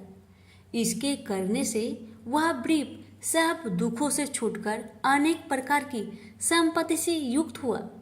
उस समय से वह ब्रीप हर मास व्रत करने लगा। इस तरह सत्यनारायण भगवान के व्रत को जो करेगा वह सब पापों से छूटकर मोक्ष को प्राप्त होगा। जो पृथ्वी पर श्री सत्यनारायण भगवान का व्रत करेगा वह मनुष्य सब दुखों से छूट जाएगा। इस तरह नारद जी से नारायण जी का कहा हुआ यह व्रत मैंने तुमसे कहा। हे ब्रीपो, मैं अब और क्या कहूँ? ऋषि बोले, हे मुनिवर, संसार में उस ब्रीप से सुनकर और किस किस ने इस व्रत को किया, हम वह सुनना चाहते हैं। इसके लिए हमारे मन में श्रद्धा है। सूत जी बोले, हे मुनियों, जिसने इस व्रत को किया है वह सब सुनो। एक समय वह ब्रीप धन और ऐश्वर्य के अनुसार बंधु बांधवों के साथ व्रत करने को तैयार हुआ। उसी समय एक लकड़ी बेचने वाला बूढ़ा आदमी आ गया और बाहर लकड़ियां को रखकर ब्रीप के मकान में गया। प्यास से दुखी लकड़हारा उनको व्रत करते देखकर ब्रीप को नमस्कार कर कहने लगा कि आप यहाँ क्या कर रहे हैं और इसके करने से क्या फल मिलता है, कृपया मुझसे कहिए। ब्राह्मण ने कहा, सब मनोकामनाओं को पूरा करने वाला यह श्री सत्यनारायण भगवान का व्रत है। इसकी ही कृपा से मेरे यहाँ धान्य धान्य आदि की वृद्धि हुई है। ब्रीप से इस व्रत के बारे में जानकर लकड़हारा बहुत प्रसन्न हुआ। चरणामृत ले और प्रसाद खाने के बाद अपने घर को गया। लकड़हारे ने अपने मन में इस प्रकार का संकल्प किया कि आज ग्राम में लकड़ी बेचने से जो धन मिलेगा उसी से मैं श्री सत्यनारायण भगवान का उत्तम व्रत करूंगा। यह मन में विचार कर वह बूढ़ा आदमी लकड़ियां अपने सिर पर रखकर जिस नगर में धनवान लोग रह रहे थे ऐसे सुंदर नगर में गया। उस रोज वहां पर उसे उन लकड़ियों का दाम पहले दिनों से चौगुना मिला। वह बूढ़ा लकड़हारा दाम ले और अति प्रसन्न होकर पके केले की फली, शक्कर, घी, दूध, दही और गेहूं का चूर्ण इत्यादि श्री सत्यनारायण भगवान के व्रत की कुल सामग्रियों को लेकर अपने घर गया। फिर उसने अपने भाई बंधुओं को बुलवाकर विधि के साथ भगवान जी का पूजन और व्रत किया। उस व्रत के प्रभाव से वह बूढ़ा लकड़हारा धन पुत्र आदि से युक्त हुआ और संसार के समस्त सुख भोगकर बैकुंठ को चला गया। श्री सत्यनारायण व्रत कथा का दूसरा अध्याय संपूर्ण। श्रीमन नारायण नारायण नारायण, भज मन नारायण नारायण नारायण। श्री सत्यनारायण भगवान की जय। सुनिए तीसरा अध्याय। सूत जी बोले, हे श्रेष्ठ मुनियों, अब आगे की कथा कहता हूँ। पहले समय में उल्कामुख नाम का एक बुद्धिमान राजा था। वह सत्यवक्ता और जितेंद्रिय था। प्रतिदिन देव स्थानों पर जाता तथा गरीबों को धन देकर उनका कष्ट को दूर करता था। उसकी पत्नी कमल के समान मुख वाली और सती साध्वी थी। भद्रशिला नदी के तट पर उन दोनों ने श्री सत्यनारायण भगवान का व्रत किया। उस समय वहां एक साधु नामक वैश्य आया। उसके पास व्यापार के लिए बहुत सा धन था। राजा का व्रत करते हुए देखकर वह विनय के साथ पूछने लगा, हे राजन, भक्ति युक्त चित्त से आप क्या कर रहे हैं? मेरी सुनने की इच्छा है, सो आप यह मुझे बताइए।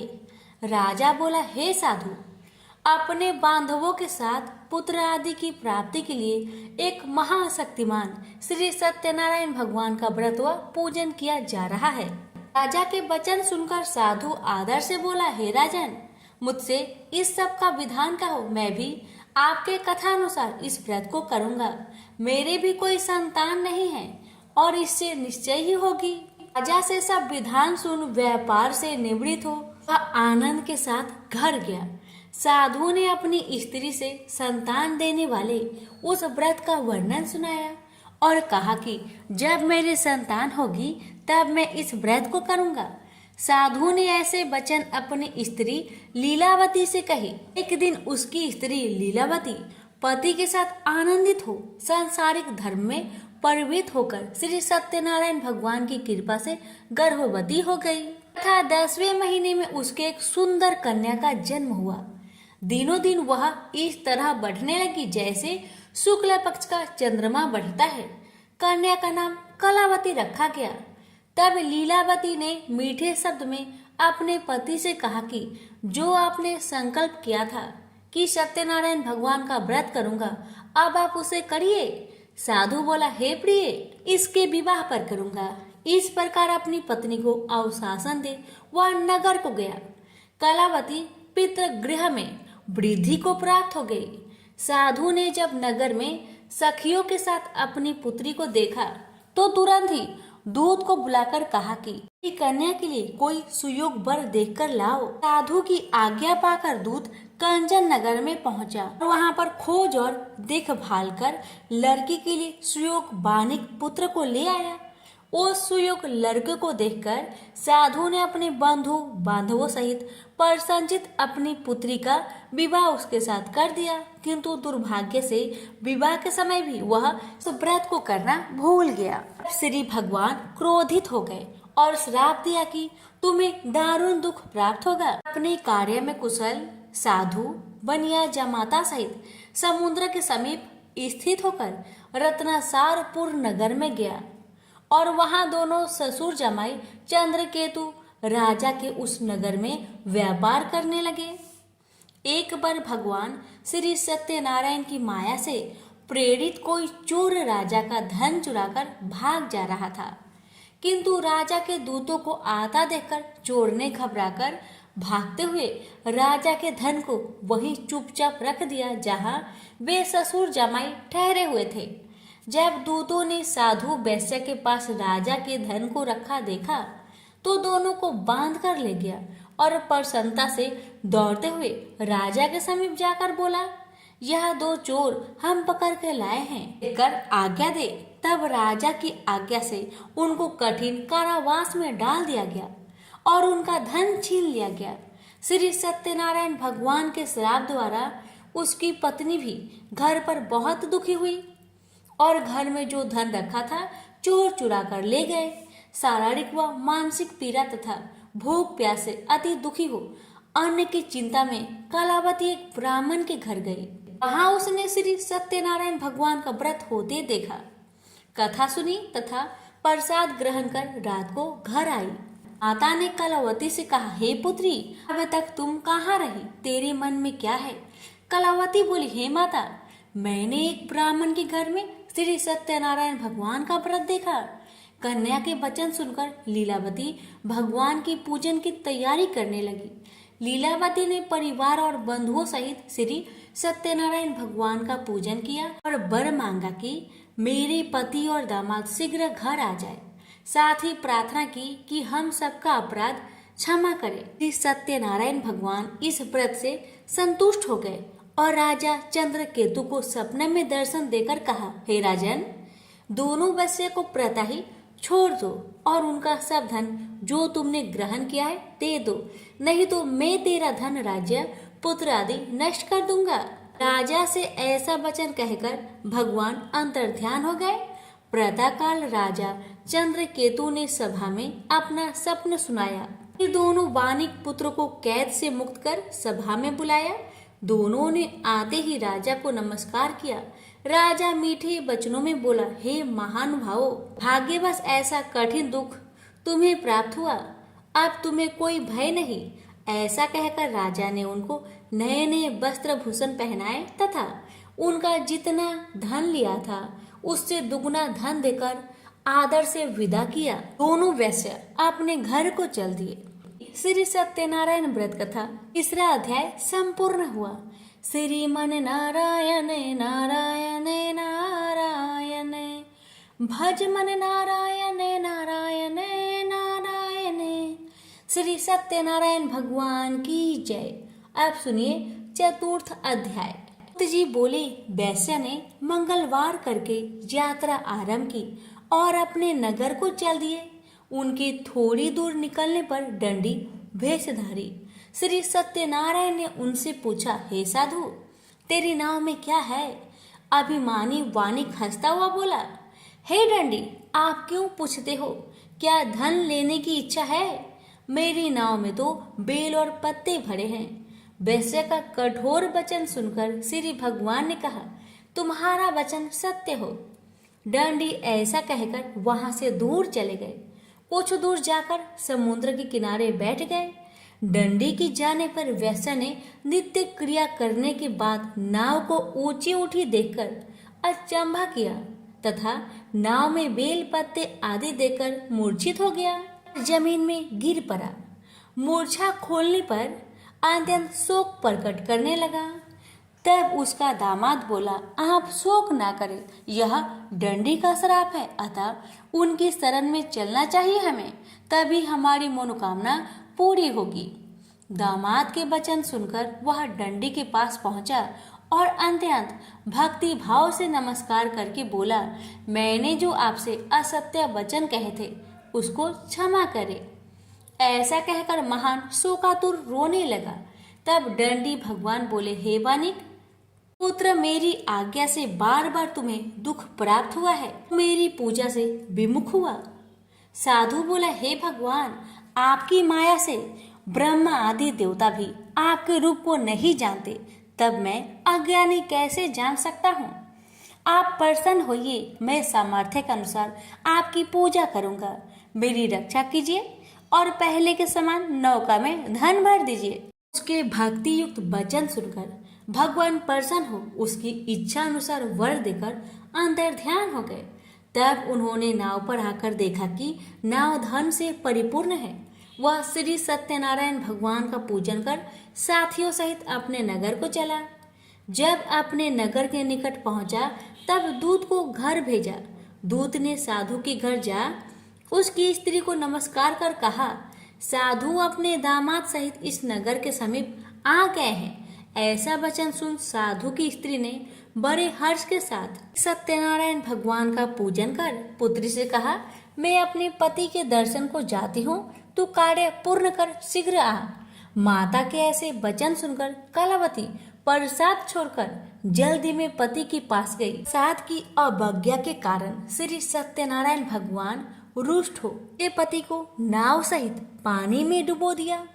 कालावती अपने पति को न देखकर रोती हुई जमीन पर गिर गई। इस तरह नौका को डूबा हुआ तथा कन्या को रोता हुआ देख साधु दुखी होकर बोला, कि प्रभु, मुझसे या मेरे परिवार से जो भूल हुई उसे क्षमा करो।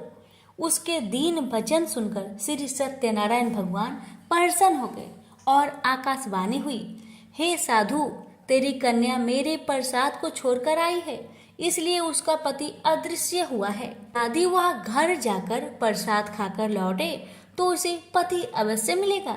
ऐसी आकाशवाणी सुनकर कलावती ने घर पहुंचकर प्रसाद खाया और आकर पति के दर्शन किए। तत्पश्चात साधु ने बंधु बांधवों सहित श्री सत्यनारायण भगवान का विधि पूर्वक पूजन किया। इस लोक का सुख भोगकर अंत में स्वर्ग लोक को गया। श्री सत्यनारायण व्रत कथा चतुर्थ अध्याय संपूर्ण हुआ। श्रीमन नारायण नारायण नारायण, भज मन नारायण नारायण नारायण। श्री सत्यनारायण भगवान की जय। आप सुनिए पंचम अध्याय। जी बोले, हे ऋषियों, मैं और भी कथा कहता हूँ, सुनो। प्रजा पालन में लीन तुंगवच नाम का एक राजा था। उसने भी भगवान का प्रसाद त्याग कर बहुत दुख पाया। एक समय वन में जाकर वन्य पशुओं को मारकर बर के पेड़ के नीचे आया। वहां उसने ग्वालों को भक्ति भाव से बांधवों सहित श्री सत्यनारायण का पूजन करते देखा। राजा देखकर भी अभिमानवश वहां नहीं गया और ना ही नमस्कार किया। जब ग्वालों ने श्री भगवान का प्रसाद उसके सामने रखा तो वह प्रसाद त्याग कर अपनी नगरी को चला गया। वहां उसने अपना सब कुछ नष्ट पाया तो वह जान गया कि यह सब भगवान ने किया है। तब वह विश्वास कर ग्वालों के समीप गया और विधि पूर्वक पूजन कर प्रसाद खाया। तो श्री सत्यनारायण भगवान की कृपा से सब कुछ पहले जैसा ही हो गया। दीर्घ काल तक सुख भोग कर मरने पर स्वर्ग को गया। जो मनुष्य परम दुर्लभ व्रत को करेगा, भगवान की कृपा से उसे धन्य धान्य की प्राप्ति होगी। निर्धन धनी और बंदी बंधन से मुक्त होकर निर्भय हो जाता है। संतानहीनों को संतान प्राप्त होती है तथा सब मनोरथ पूर्ण होता है। अंत में बैकुंठ धाम की प्राप्ति होती है। जिन्होंने पहले इस व्रत को किया, अब उनके दूसरे जन्म की कथा कहता हूँ। वृद्ध सनातन ब्राह्मण ने सुदामा का जन्म लेकर मोक्ष पाया। लकड़हारे ने अगले जन्म में निषाद बनकर मोक्ष प्राप्त किया। उल्कामुख नाम का राजा दशरथ होकर बैकुंठ को प्राप्त हुआ। साधु नाम के वैश्य ने मोर ध्वज बनकर अपने पुत्र को आड़े से चीरकर मोक्ष को प्राप्त किया। महाराज तुंगध्वज ने स्वयंभू होकर भगवान में भक्ति युक्त हो कर्म कर मोक्ष प्राप्त किया। इति श्री सत्यनारायण व्रत कथा 5वां अध्याय संपूर्ण हुआ। श्रीमन नारायण नारायण नारायण, भजमन नारायण नारायण नारायण। श्री सत्यनारायण भगवान की जय। अब सुनिए आरती श्री सत्यनारायण भगवान की। जय लक्ष्मी रमना स्वामी, जय लक्ष्मी रमना। सत्यनारायण स्वामी जनपातक हरना। ओम जय लक्ष्मी रमना स्वामी, जय लक्ष्मी रमना। रत्न जरित सिंहासन अद्भुत छवि राजे। नारद कारत निराजन घंटा ध्वनि बाजे। ओम जय लक्ष्मी रमना स्वामी, जय लक्ष्मी रमना। प्रकट भय कली कारण द्विज को दर्श दियो। बूढ़ा ब्राह्मण बनकर कंचन महल कियो। ओम जय लक्ष्मी रमना स्वामी, जय लक्ष्मी रमना। गुरुबल भील कठारो जिन पर कृपा करी। चंद्रचूर एक राजा तिनके विपत्ति हारी। ओम जय लक्ष्मी रमना स्वामी, जय लक्ष्मी रमना। ऐसा मनोरथ पायो श्रद्धा तज दीन्ही। तो फल भोग्यो प्रभु जी फिर स्तुति किन्ही। ओम जय लक्ष्मी रमना स्वामी, जय लक्ष्मी रमना। भाव भक्ति के कारण छिन छिन रूप धरियो। श्रद्धा धारण किन्ही तिनको काज सरियो। ओम जय लक्ष्मी रमना स्वामी, जय लक्ष्मी रमना। बाल बाल संगे राजा वन में भक्ति करी। मनोवांछित फल दीन हो दीन दयाल हरि। ओम जय लक्ष्मी रमना स्वामी, जय लक्ष्मी रमना। बढ़त प्रसाद सवायो कदली फल मेवा। धूप दीप तुलसी से राजी सत्य देवा। ओम जय लक्ष्मी रमना स्वामी, जय लक्ष्मी रमना। श्री सत्यनारायण जी की आरती जो कोई नर गावे। स्वामी जो कोई नर गावे। रिद्धि सिद्धि सुख संपत्ति सहज रूप पावे। जय लक्ष्मी रमना स्वामी, जय लक्ष्मी रमना। सत्यनारायण स्वामी जनपातक हरना। ओम जय लक्ष्मी रमना स्वामी, जय लक्ष्मी रमना। प्रेम से बोलिए श्री सत्यनारायण भगवान की जय। पौराणिक कथा के अनुसार तारकासुर नाम का एक दैत्य था, जिसके 3 पुत्र थे, तारकाक्ष, कमलाक्ष और विधुनमाली। जब भगवान शिव के पुत्र कार्तिकेय जी ने तारकासुर राक्षस का वध कर दिया तो उसके तीनों पुत्रों ने बदला लेने के लिए दिन रात घोर तपस्या शुरू कर दी थी। उनकी तपस्या से प्रसन्न होकर ब्रह्मा जी प्रकट हुए और उन्होंने उन तीनों को वरदान मांगने के लिए कहा, तो उन्होंने अमर होने का वरदान मांगा। ब्रह्मा जी ये बातें अच्छे से जानते थे कि यदि इन्हें यह वरदान दे दिया गया तो वे अपनी शक्तियों का गलत इस्तेमाल करेंगे और सभी को परेशान करेंगे। इसलिए उन्होंने ये वरदान देने से साफ मना कर दिया। ब्रह्मा जी ने उनसे कोई अन्य वरदान मांगने को कहा तो उन्होंने कहा कि उनके नाम का एक नगर बसाया जाए और जब भी कोई उनका वध करना चाहे तो सिर्फ एक तीर से तीनों का अंत एक साथ कर सके। इस पर ब्रह्मा जी ने तथास्तु कह दिया। वरदान प्राप्त करने के बाद तारकासुर के तीनों पुत्रों ने तीनों लोकों पर कब्जा कर लिया और उसने देवताओं पर अत्याचार शुरू कर दिया। उनके अत्याचारों से परेशान होकर सभी देवता भगवान शिव के पास गए और अपनी परेशानी बताई। तब महादेव ने विश्वकर्मा जी से एक रथ का निर्माण करवाया और उस पर सवार होकर तीनों का वध करने के लिए निकल पड़े। देवताओं और राक्षसों के बीच भयंकर युद्ध चल रहा था और युद्ध के दौरान जब तीनों राक्षस एक साथ सीधे आए तभी भगवान शिव ने एक तीर से तीनों का वध कर दिया। धार्मिक मान्यताओं के अनुसार तभी से भगवान शिव को त्रिपुरारी कहा जाने लगा। कहते हैं उन तीनों के अत्याचारों से मुक्त होने की खुशी में ही देवताओं ने देव दीपावली महापर्व मनाना शुरू कर दिया। प्रेम से बोलिए भोलेनाथ की जय। द्वापर युग में एक समय की बात है कि यशोदा जी ने श्री कृष्ण से कहा, हे कृष्ण, तुम सारे संसार के उत्पन्न करता, पोषण तथा उनके संहार करता हो। आज कोई ऐसा व्रत मुझसे कहो जिसके करने से मृत्यु लोक में स्त्रियों को विधवा होने का भय न रहे तथा यह व्रत सभी मनुष्य की मनोकामनाएं पूर्ण करने वाला हो। श्री कृष्ण कहने लगे, हे माता, तुमने अति सुंदर प्रश्न किया है। मैं तुमसे ऐसे ही व्रत को सविस्तार कहता हूँ। सौभाग्य की प्राप्ति के लिए स्त्रियों को 32 पूर्णमासियों का व्रत करना चाहिए। इस व्रत के करने से स्त्रियों को सौभाग्य संपत्ति मिलती है। यह व्रत अचल सौभाग्य देने वाला एवं भगवान शिव के प्रति मनुष्य पात्र की भक्ति को बढ़ाने वाला है। यशोदा जी कहने लगी, हे कृष्ण, सर्वप्रथम इस व्रत को मृत्युलोक में किसने किया था? इसके विषय में विस्तार पूर्वक मुझसे कहो। श्री कृष्ण जी कहने लगे, इस भूमंडल पर एक अत्यंत प्रसिद्ध राजा चंद्रहास से पालित अनेक प्रकार के रत्नों से परिपूर्ण कार्तिका नाम की एक नगरी थी। वहाँ पर धनेश्वर नाम का एक ब्राह्मण था और उसकी स्त्री अति सुशीला रूपवती थी। दोनों ही उस नगरी में बड़े प्रेम के साथ रहते थे। घर में धन्य धान्य आदि की कमी नहीं थी। उनको एक बड़ा दुख था कि उनका कोई संतान नहीं थी। इस दुख से वह अत्यंत दुखी रहते थे।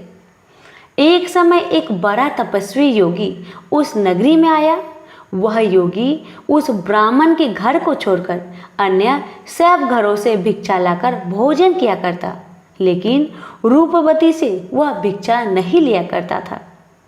उस योगी ने एक दिन रूपवती से भिक्षा न लेकर किसी अन्य घर से भिक्षा लेकर गंगा किनारे जाकर भिक्षान्न को प्रेम पूर्वक खा रहा था कि धनेश्वर ने योगी का यह सब कार्य किसी प्रकार से देख लिया।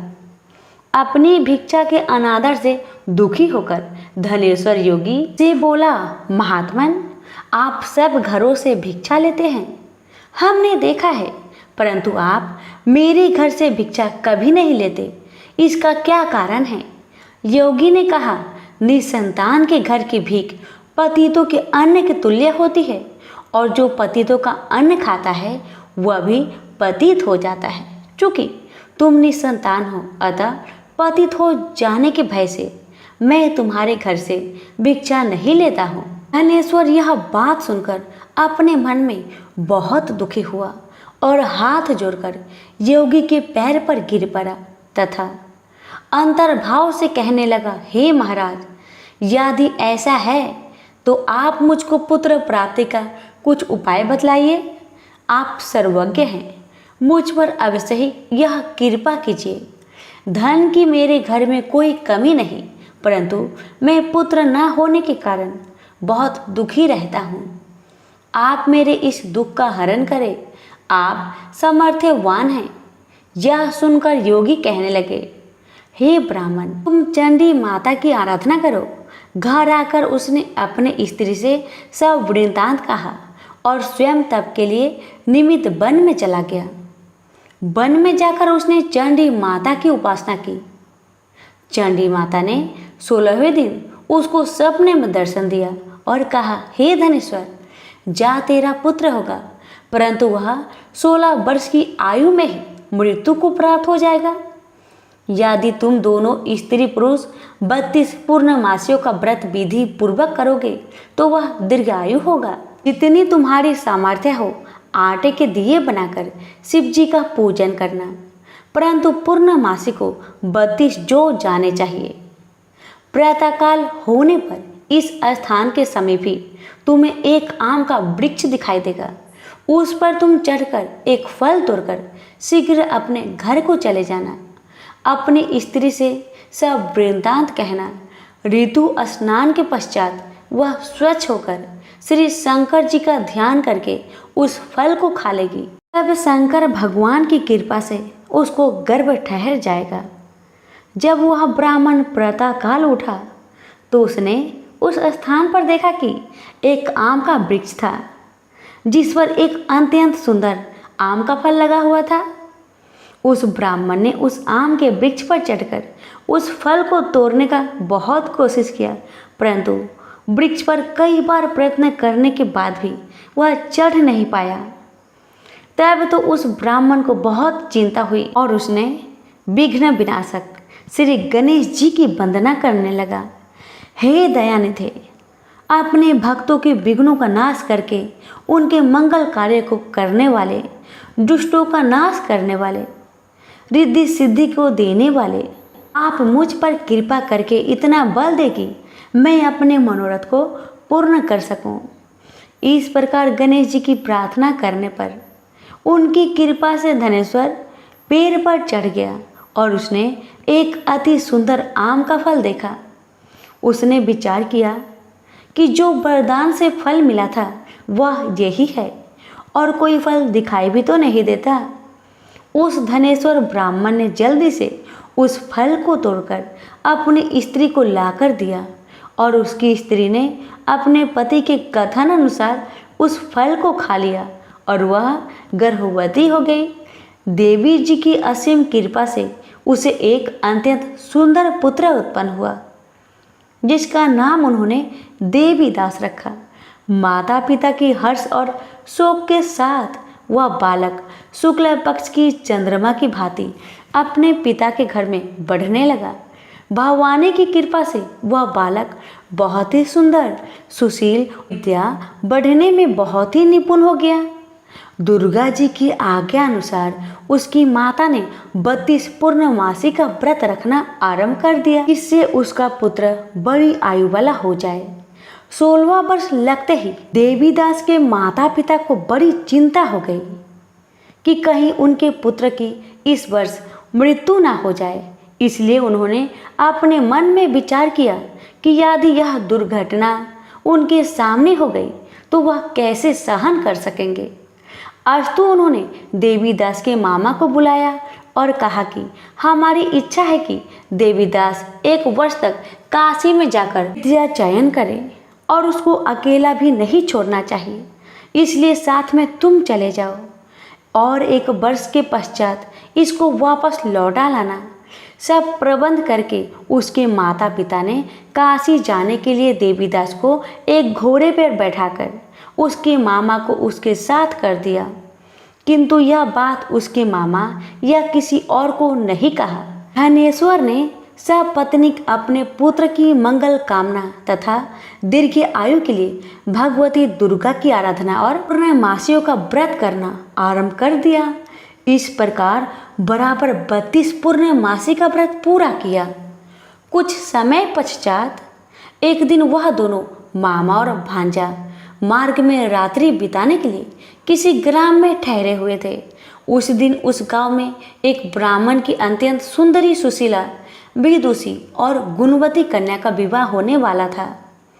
जिस धर्मशाला के अंदर वर और उसकी बारात ठहरी हुई थी, उसी धर्मशाला में देवीदास और उसके मामा भी ठहरे हुए थे। संयोगवश कन्या को तेल आदि चढ़ाकर मंडप आदि का कृत्य किया गया तो लगन के समय वर को धनुर्वात हो गया। अस्तु वर के पिता ने अपने कुटुंबियों से परामर्श करके निश्चय किया कि यह देवीदास मेरे पुत्र जैसा ही सुंदर है, मैं इसके साथ ही लगन करा दूं और बाद में विवाह के अन्य कार्य मेरे लड़के के साथ हो जाएगी। ऐसा सोचकर देवीदास के मामा से जाकर बोला कि तुम थोड़ी देर के लिए अपने भांजे को हमें दे दो, जिससे विवाह के लग्न का सब कृत्य सुचारू रूप से हो सके। तब उसका मामा कहने लगा कि जो कुछ भी मधुर पर्क आदि कन्यादान के समय वर को मिले वह सब हमें दिया जाए, तो मेरा भांजा इस बारात का दूल्हा बन जाएगा। यह बात वर के पिता ने स्वीकार कर लेने पर उसने अपना भांजा वर बनने को भेज दिया और उसके साथ सब विवाह कार्य रात्रि में विधि पूर्वक संपन्न हो गया। पत्नी के साथ वह भोजन न कर सका और अपने मन में सोचने लगा कि ना जाने यह किसी स्त्री होगी। वह एकांत में इसी सोच में गहरा निश्वास छोड़ने लगा। तब उसकी आंखों में आंसू भी आ गए।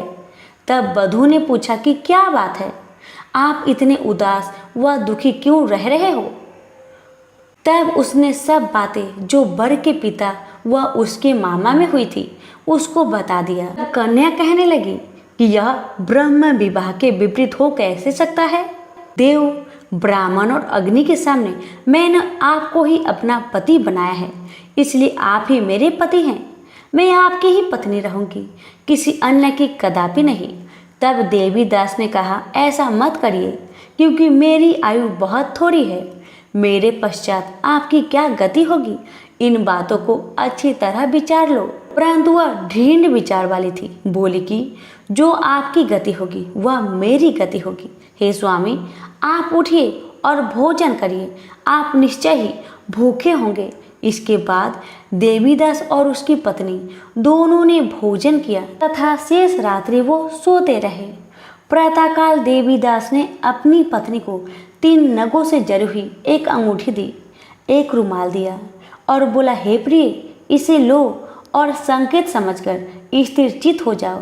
मेरा मरण और जीवन जानने के लिए एक पुष्प वाटिका बना लो, उसमें सुगंधित वाली एक नवमल्लिका लगा लो, उसको प्रतिदिन जल से सींचा करो और आनंद के साथ खेलो कूदो तथा उत्सव मनाओ। जिस समय और जिस दिन मेरा प्रांत होगा ये फूल सूख जाएंगे और जब ये फिर हरे हो जाए तो जान लेना कि मैं जीवित हूँ। यह बात निश्चय करके समझ लेना, इसमें कोई संशय नहीं है। ये समझाकर वह चला गया। प्रातःकाल होते ही वहाँ पर गाजे बाजे बजने लगे। जिस समय वह विवाह के कार्य समाप्त करने के लिए वर तथा सब बाराती मंडप में आए तो कन्या ने वर को भली प्रकार से देखकर अपने पिता से कहा, यह मेरा पति नहीं है। मेरा पति वही है जिसके साथ रात्रि में मेरा पानी ग्रहण हुआ था। इसके साथ मेरा विवाह नहीं हुआ है। यदि यह वही है तो बताए कि मैंने इसको क्या दिया। मधुर पर्क और कन्यादान के समय जो मैंने भूषण आदि दिए थे उन्हें दिखाए तथा रात में मैंने क्या गुप्त बातें कही थी वह सब सुनाए। पिता ने उसके कथानुसार वर को बुलाया। कन्या की यह सब बातें सुनकर वह कहने लगा कि मैं कुछ नहीं जानता। इसके पश्चात लज्जित होकर वह अपना सा मुख लेकर चला गया और सारी बारात भी अपमानित होकर वहां से लौट गई। भगवान श्री कृष्ण बोले, हे माता, इस प्रकार देवीदास काशी विद्या अध्ययन के लिए चला गया। जब कुछ समय बीत गया तो काल से प्रेरित होकर एक सर्प रात्रि के समय उसको डसने के लिए वहां पर आया। उस विषधर के प्रभाव से उसके शयन का स्थान चारों ओर से विष की ज्वाला से विषैला हो गया, परंतु व्रत राजा के प्रभाव से उसको काटने ना पाया, क्योंकि पहले ही उसके माता ने 32 पूर्णिमा का व्रत रखा था। इसके बाद मध्या के समय स्वयं काल वहां पर आया और उसके शरीर से उसके प्राण को निकालने का कोशिश करने लगा, जिससे वह मूर्छित होकर पृथ्वी पर गिर पड़ा। भगवान की कृपा से उसी समय पार्वती जी के साथ श्री शंकर जी वहां पर आ गए। उसको मूर्छित दशा में देखकर पार्वती जी ने भगवान शंकर से प्रार्थना की कि हे महाराज, इस बालक की माता ने पहले 32 पूर्णिमा का व्रत किया था, जिसके प्रभाव से हे भगवान आप इसको प्राण दान दीजिए। भवानी के कहने पर भक्त वत्सल भगवान श्री शिव जी ने उसको प्राण दान दे दिया। इस व्रत के प्रभाव से काल को भी पीछे हटना पड़ा और देवीदास स्वस्थ होकर बैठ गया। उधर उसकी स्त्री उसके काल की प्रतीक्षा किया करती थी। जब उसने देखा कि उस पुष्प वाटिका में पत्र पुष्प कुछ भी नहीं रहे तो उसको अत्यंत आश्चर्य हुआ, और जब वह वैसे ही हरी भरी हो गई तो वह जान गई कि उसका पति जीवित हो गए हैं। यह देखकर वह बहुत प्रसन्न मन से अपने पिता से कहने लगी कि हे पिताजी, मेरा पति जीवित है, आप उनको ढूंढिए। जब 16वां वर्ष व्यतीत हो गया तो देवीदास भी अपने मामा के साथ काशी की ओर चल दिया। इधर उसे ससुर उसको ढूंढने के लिए अपने घर से जाने वाले ही थे कि वह दोनों मामा भांजा वहां पर आ गए। उसको आया देखकर उसका ससुर बड़ी प्रसन्नता के साथ अपने घर में ले आया।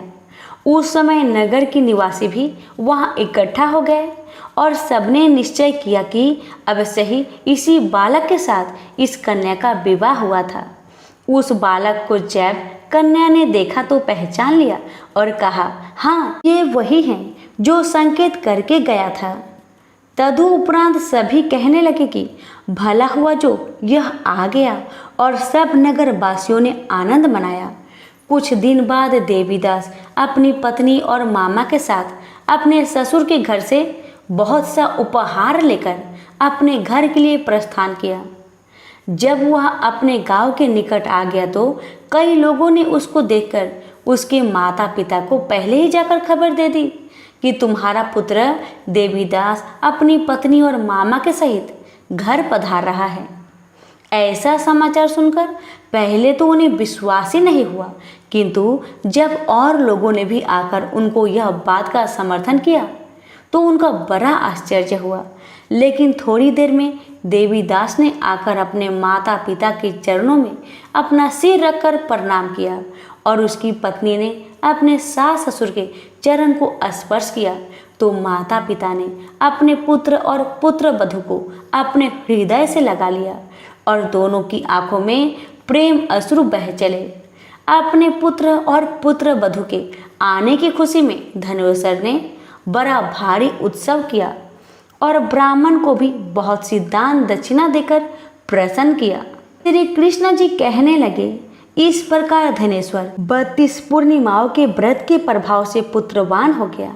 जो भी स्त्रियां इस व्रत को करती है वे जन्म जन्मांतर में वैधव का दुख नहीं भोगती और सदैव भाग्यशाली रहती है। यह मेरा वचन है, इसमें कोई संदेह नहीं मानना। यह व्रत पुत्र पौत्रों को देने वाला तथा संपूर्ण मनोकामनाओं को पूर्ण करने वाला है।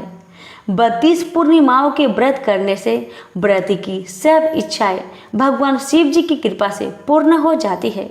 सभी प्रेम से बोलो, शिव शंकर भोलेनाथ की जय। हर हर महादेव, माता पार्वती की जय। एक लपसी था, एक तपसी था। तपसी हमेशा भगवान की तपस्या में लीन रहता था। लपसी रोजाना 1.25 सेर की लापसी बनाकर भगवान का भोग लगाकर जीम लेता था। एक दिन दोनों लड़ने लगे। तपसी बोला, मैं रोज भगवान की तपस्या करता हूँ इसलिए मैं बड़ा हूँ। लपसी बोला, मैं रोज भगवान को 1.25 सेर लापसी का भोग लगाता हूँ इसलिए मैं बड़ा हूँ। नारद जी वहां से गुजर रहे थे। दोनों को लड़ता देखकर उनसे पूछा कि तुम क्यों लड़ रहे हो। तपसी ने खुद के बड़ा होने का कारण बताया और लपसी ने अपना कारण बताया। नारद जी बोले, तुम्हारा फैसला मैं कर दूंगा। दूसरे दिन लपसी और तपसी नहाकर अपनी रोज की भक्ति करने आए तो नारद जी ने छुपकर 1.25 करोड़ की एक एक अंगूठी दोनों के आगे रख दिए। तपसी की नजर जब अंगूठी पर पड़ी तो उसने चुपचाप अंगूठी उठाकर अपने नीचे दबा लिया। तपसी की नजर अंगूठी पर पड़ी, लेकिन उसने ध्यान नहीं दिया। भगवान को भोग लगाकर लापसी खाने लगा। नारद जी सामने आए तो दोनों से पूछा कि कौन बड़ा है। तो नारद जी ने तपसी से खड़ा होने को कहा। वो खड़ा हुआ तो उसके नीचे दबी अंगूठी दिखाई पड़ी। नारद जी ने तपसी से कहा, तपस्या करने के बाद भी तुम्हारी चोरी करने की आदत नहीं गई, इसलिए लापसी बड़ा है और तुम्हें तुम्हारी तपस्या का कोई भी फल नहीं मिलेगा। तपसी शर्मिंदा होकर माफी मांगने लगा। उसने नारद जी से पूछा, मुझे मेरी तपस्या का फल कैसे मिलेगा? नारद जी ने कहा, यदि कोई गाय और कुत्ते की रोटी नहीं बनाएगा तो फल तुझे मिलेगा। यदि कोई ब्राह्मण को भोजन करवाकर दक्षिणा नहीं देगा तो वह फल तुझे मिलेगा। यदि कोई साड़ी के साथ ब्लाउज नहीं देगा तो फल तुझे मिलेगा। यदि कोई दिए से दिया जलाएगा तो फल तुझे मिलेगा। यदि कोई सारी कहानी सुने लेकिन तुम्हारी कहानी नहीं सुने तो फल तुझे मिलेगा। उसी दिन से हर व्रत कथा कहानी के साथ लापसी तपसी की कहानी भी सुनी और कही जाती है। प्रेम से बोलिए लक्ष्मी नारायण की जय।